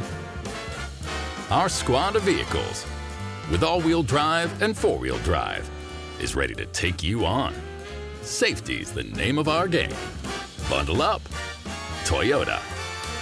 Right now, you can lease Tacoma for just $259 a month or get 2.99% APR for a full 72 months on a new Tundra. Find yours at Toyota.com. Toyota. Let's go places. It's a real journey. Since 2014, when I first had my injury, I realized that my home was just not working for me and that it was time to ask for help. Homes for Our Troops is really giving me my life back.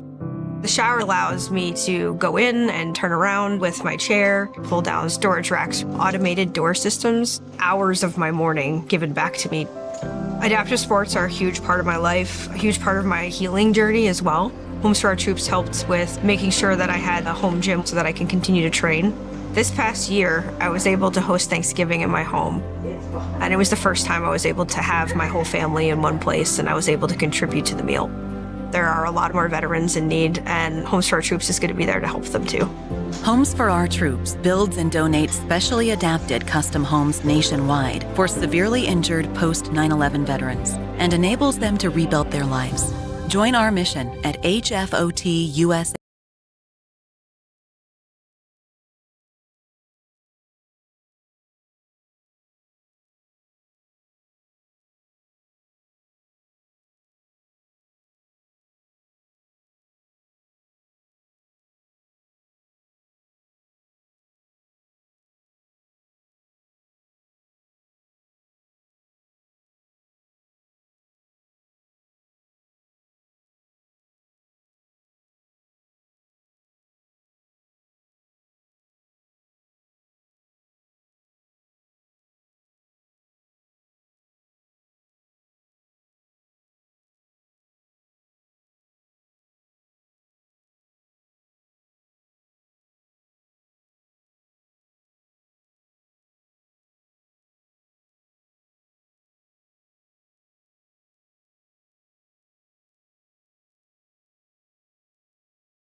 The Frankly Speaking Roof Cam, brought to you by Boss Security in Horseheads. Contact them today for all your business and home security needs. We are back broadcasting live from the Hesselson studio. You guys are talkative this morning, and I love it. Let's get right to it. Ken writes in, thank you for covering Linda McMahon visiting Elmira. One of the 6 o'clock news stations interviewed her, but couldn't show us the interview because the data card in the camera malfunctioned. Ooh, that's tough. Let's see. Yeah, I'm trying to think if there's any big question takeaways. They were all pretty much about America 250 or about the Department of Education in general. I wanted to ask because I just kind of tried to instill that idea that, patriotism in young people, what a great idea. I mean, I wasn't saying it in a negative way. I think it's wonderful. And I will say the students at Elmira High School did a fantastic job. You know how sometimes high school kids can be too cool for school, and they think rolling of the eyes. They actually participated. We had to leave because of filming issues at one part during their contest because you're not allowed to film the young kids without parental permission, all that. So I get that, but we missed some of the game. But I got to talk to. Assemblyman Joe Sempolinski was there, and I got to talk to him after, and Chris Friend, and they were saying that the kids really did a good job, and they had to know their history, whether it was American history or New York history, and then a team got up on stage. They created a team out of that, and they competed against each other, and they won hats, and it was really good. And I didn't see too many people acting as if they were too cool for it. I mean, their chorus did an amazing job with the Star Spangled Banner. Just hit it out of the park. I think there's 5 or 6 kids singing it. And you never know if some of the kids going to protest or some kid's going to, hold the American flag upside down because they had American flag placard things. And I didn't see any of that. I'm not going to say there wasn't, but it was really encouraging to see that they participated in this and showed their respect for the Department of Education Secretary. So thank you. Comment from a different viewer. I guess I don't understand reading levels are very low. How? Can't be here in Corning District with all the money we're paying. As for the woman that was shot, if she was leaving, why was her mate not in the car? That's a fair point.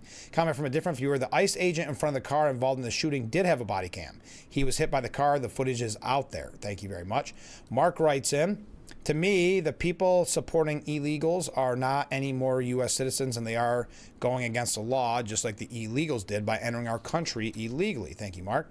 Comment from a different viewer. Did you see that Governor DeSantis is going to open another ICE facility in Jacksonville? No, I missed that. Did they have a name for it yet? Comment from a different viewer. So I have a local concern and wonder if Wegmans is also using the surveillance that I've heard is and has been happening in Manhattan and other locations. I value my privacy, what's left of it. I think it's overreach and unnecessary. It's ironic that we are allowing big businesses to invade our privacy, but the same businesses want to defund police and not arrest the criminals.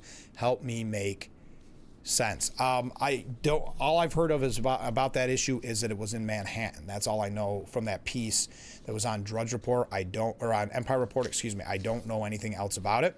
I can understand you value your privacy. It is tough because, let's face it, there's such a lack of privacy. I understand your point. I mean, it's creepy, right? Sometimes you'll walk into a store and you'll get next time you'll see an ad for that, what you bought or their deals of the day, because every place tracks your information. It's scary. I agree with you. Comment from a different viewer. Oh, Rick writes in. Rick, I'll get to yours. It's long. I'd like to proofread all of them, or read all of them before. I'll read it in the next segment. So Rick writes in a lengthy one, and we'll get to that in the next segment, which is coming right up, as a matter of fact. Trump's deputies are targeting Walz's fraud and migration machine. Treasury Secretary Scott Bessent said, "My personal motto and the Treasury motto is move deliberately and fix things. You're not going to see headlines tomorrow. You're going to see them next week. But in a month or a quarter, once we get people in the bear trap, they're not getting out because we will have conclusive evidence to present. I think that they will have to make a plea deal to turn in higher-ups to help us map out how that happened. And again, we're going to make the Minnesota strategy map to the other 49 states." Top Minnesota GOP representative hopes Governor Walz ends his tenure in handcuffs. House Majority Whip Tom Emmer said he has not held anyone in his administration accountable, and he's a coward. He refuses to take accountability for himself. I think he should resign. This is so bad, and regardless, I hope he leaves the office in cuffs because what he's done is criminal. Excuse me. A tongue twisted this morning. David Hersani says that the Somali scams expose a toxic brew of wokeness, welfare, and immigration. It's clear that an outsized level of corruption exists among the Somali newcomers in Minnesota. Tax dollars allegedly flow into their centers, etc. That's just what we know from the existing indictments. While most of the reporting not unexpectedly focuses on the fiscal extent of the fraud, there's a broader gnawing crisis, the immigrant reliance on welfare. It's difficult to work out the exact percentage of Somalis who will rely on some form of government handout, but it's extraordinarily high. President Trump shared a graph on social media that showed 72% of Somalis were on welfare. It's unclear where he got those numbers, but it's not beyond the realm of possibility. And he goes through this. This is, again, David Hersani. We're not going to go through all of it because we don't have time, because I just heard the Corning whistle. So keep those comments coming in. Before modern progressivism gained a foothold in our institution, this was a near universal belief in this country that if we are a real nation, then we must admit that our ideas are superior and expect newcomers to embrace them. Self-reliance is one of the vital conditions of a prosperous citizenry. But we also want citizens to share a common set of ideas. Equality, liberty, rights, the rule of law. In that regard, wokeness, welfare, and immigration have been a toxic mix. All right, keep those comments coming in. Getting ready to wrap up today's edition of Frankly Speaking. Boy, it's going fast. About 15 minutes left. Stay with us.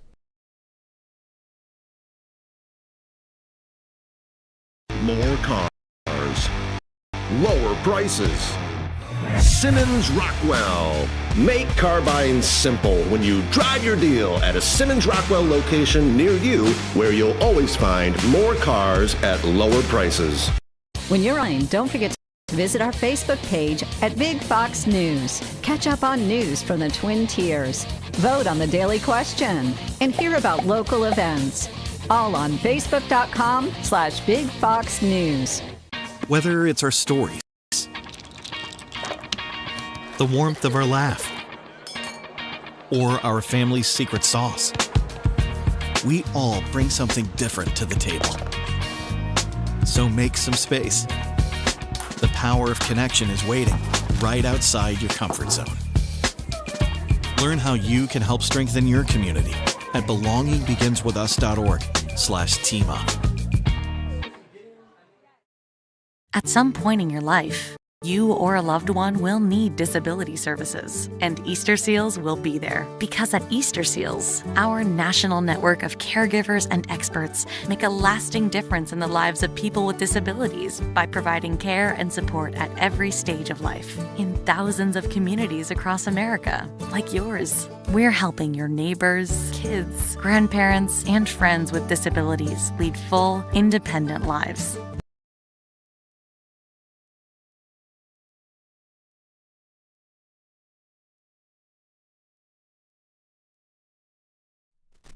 The Frankly Speaking Roof Cam, brought to you by Boss Security and Horseheads. Contact them today for all your business and home security needs. We are back, broadcasting live from the Hesselson studio. Let's go to some viewer comments. Rick writes in, good morning, Frank. Good morning, Rick. Well, if Mikado gives up her Nobel Peace Prize, it's a big mistake. Trump hasn't earned it, or he'd have one. Well, he wouldn't have one even if he did earn it. You know that. You know the Nobel Peace Prize is a very political organization. So I don't think even if in your mind, Rick, he earned it, he wouldn't get one. He said no one deserves one more than him. If Mikado gives up her Peace Prize, maybe Trump will finally have his unearned trophy and go away. But Mr. Peace Prize said to Iran he would shoot at them if they shot at their people.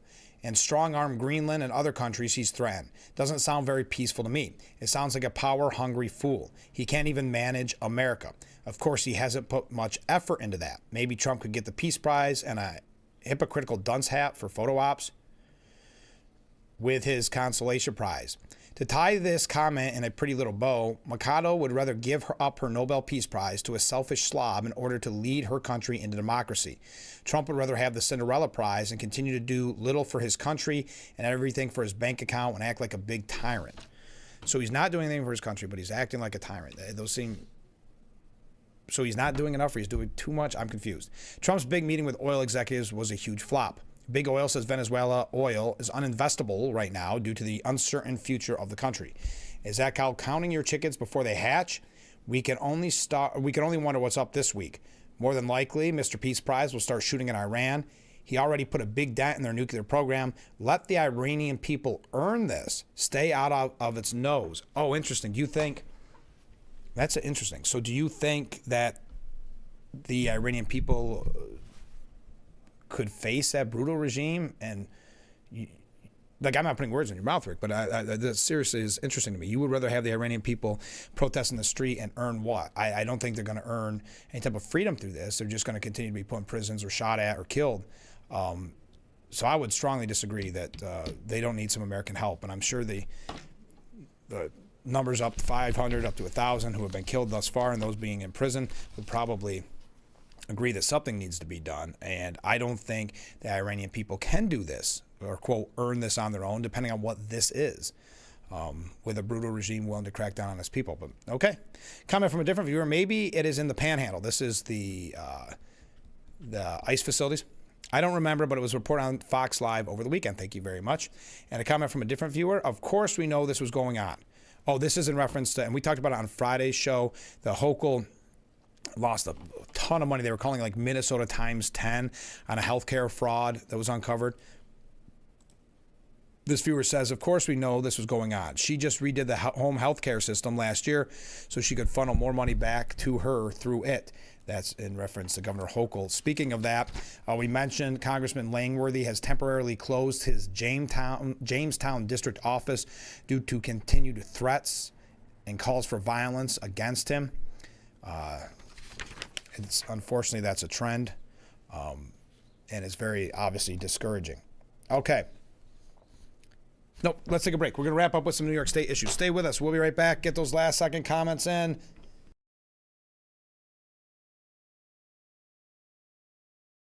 In the heart of nature, collisions happen when you least expect them. Deer hits can turn a tranquil drive into a chaotic moment. When the unexpected happens, turn to Scott's Collision. At Scott's Collision, we understand the frustration of unexpected encounters with wildlife. From dents to more extensive damage, we've got you covered. When nature and your vehicle collide, trust Scott's Collision to bring it back to life. Will Tarr has earned a reputation for being a straight shooter. Because I am a straight shooter. For being honest. Here's what we're willing to pay. Because I am honest. For winning a lot. Because we win a lot.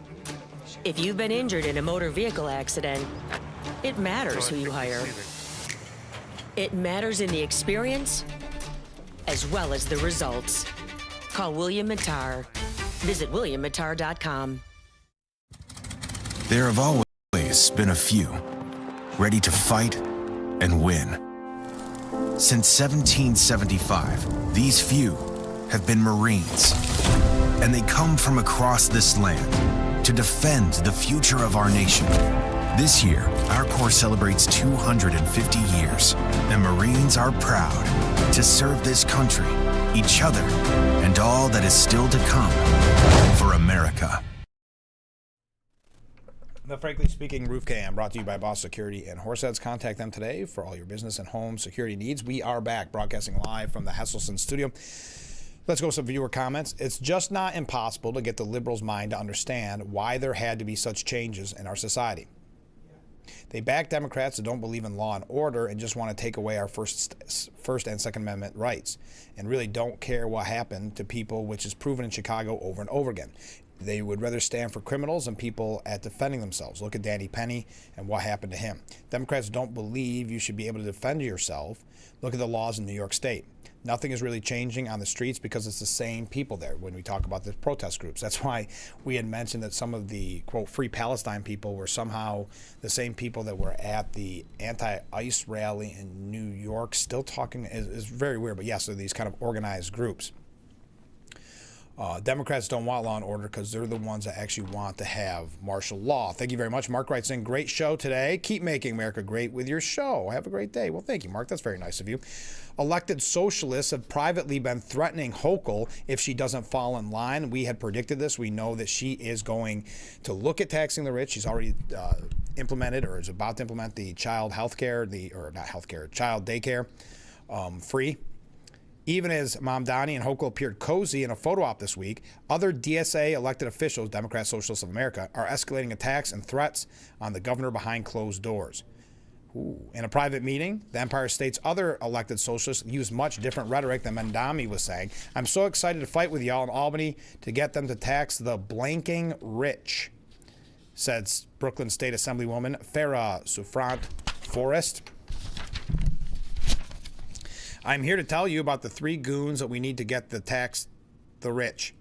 Before slamming Hochul as a multimillionaire who started off cool but then went south. And the two other goons, as per the former nurse, were Carl Hasty and Andrea Stewart Cousins. Anyway, this is going to be interesting. I know she's concerned about a primary challenge or a third-party challenge. You could be seeing that, and that's probably why my theory is she'll cave to the left in most instances.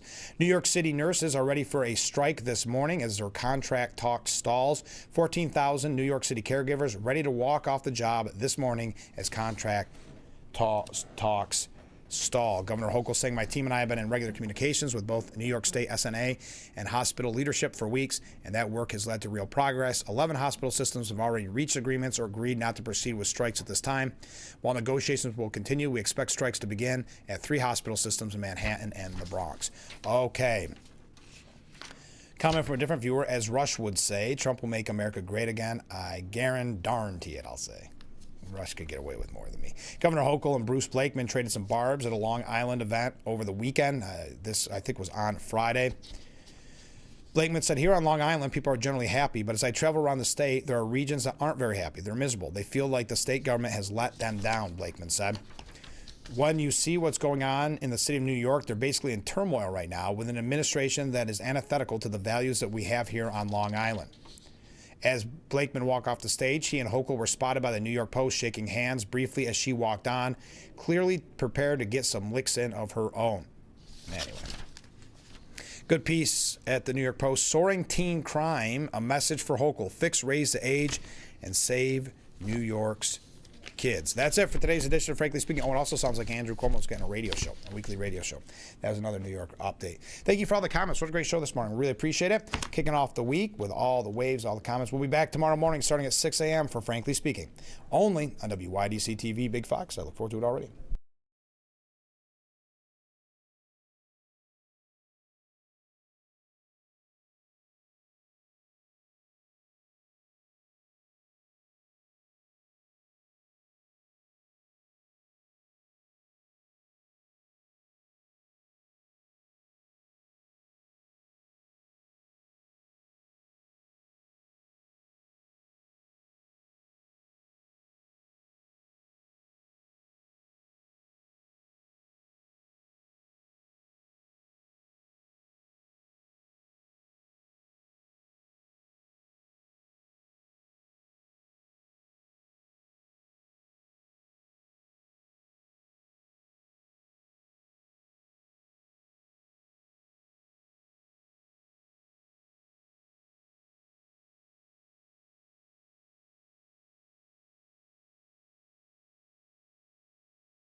Absolutely.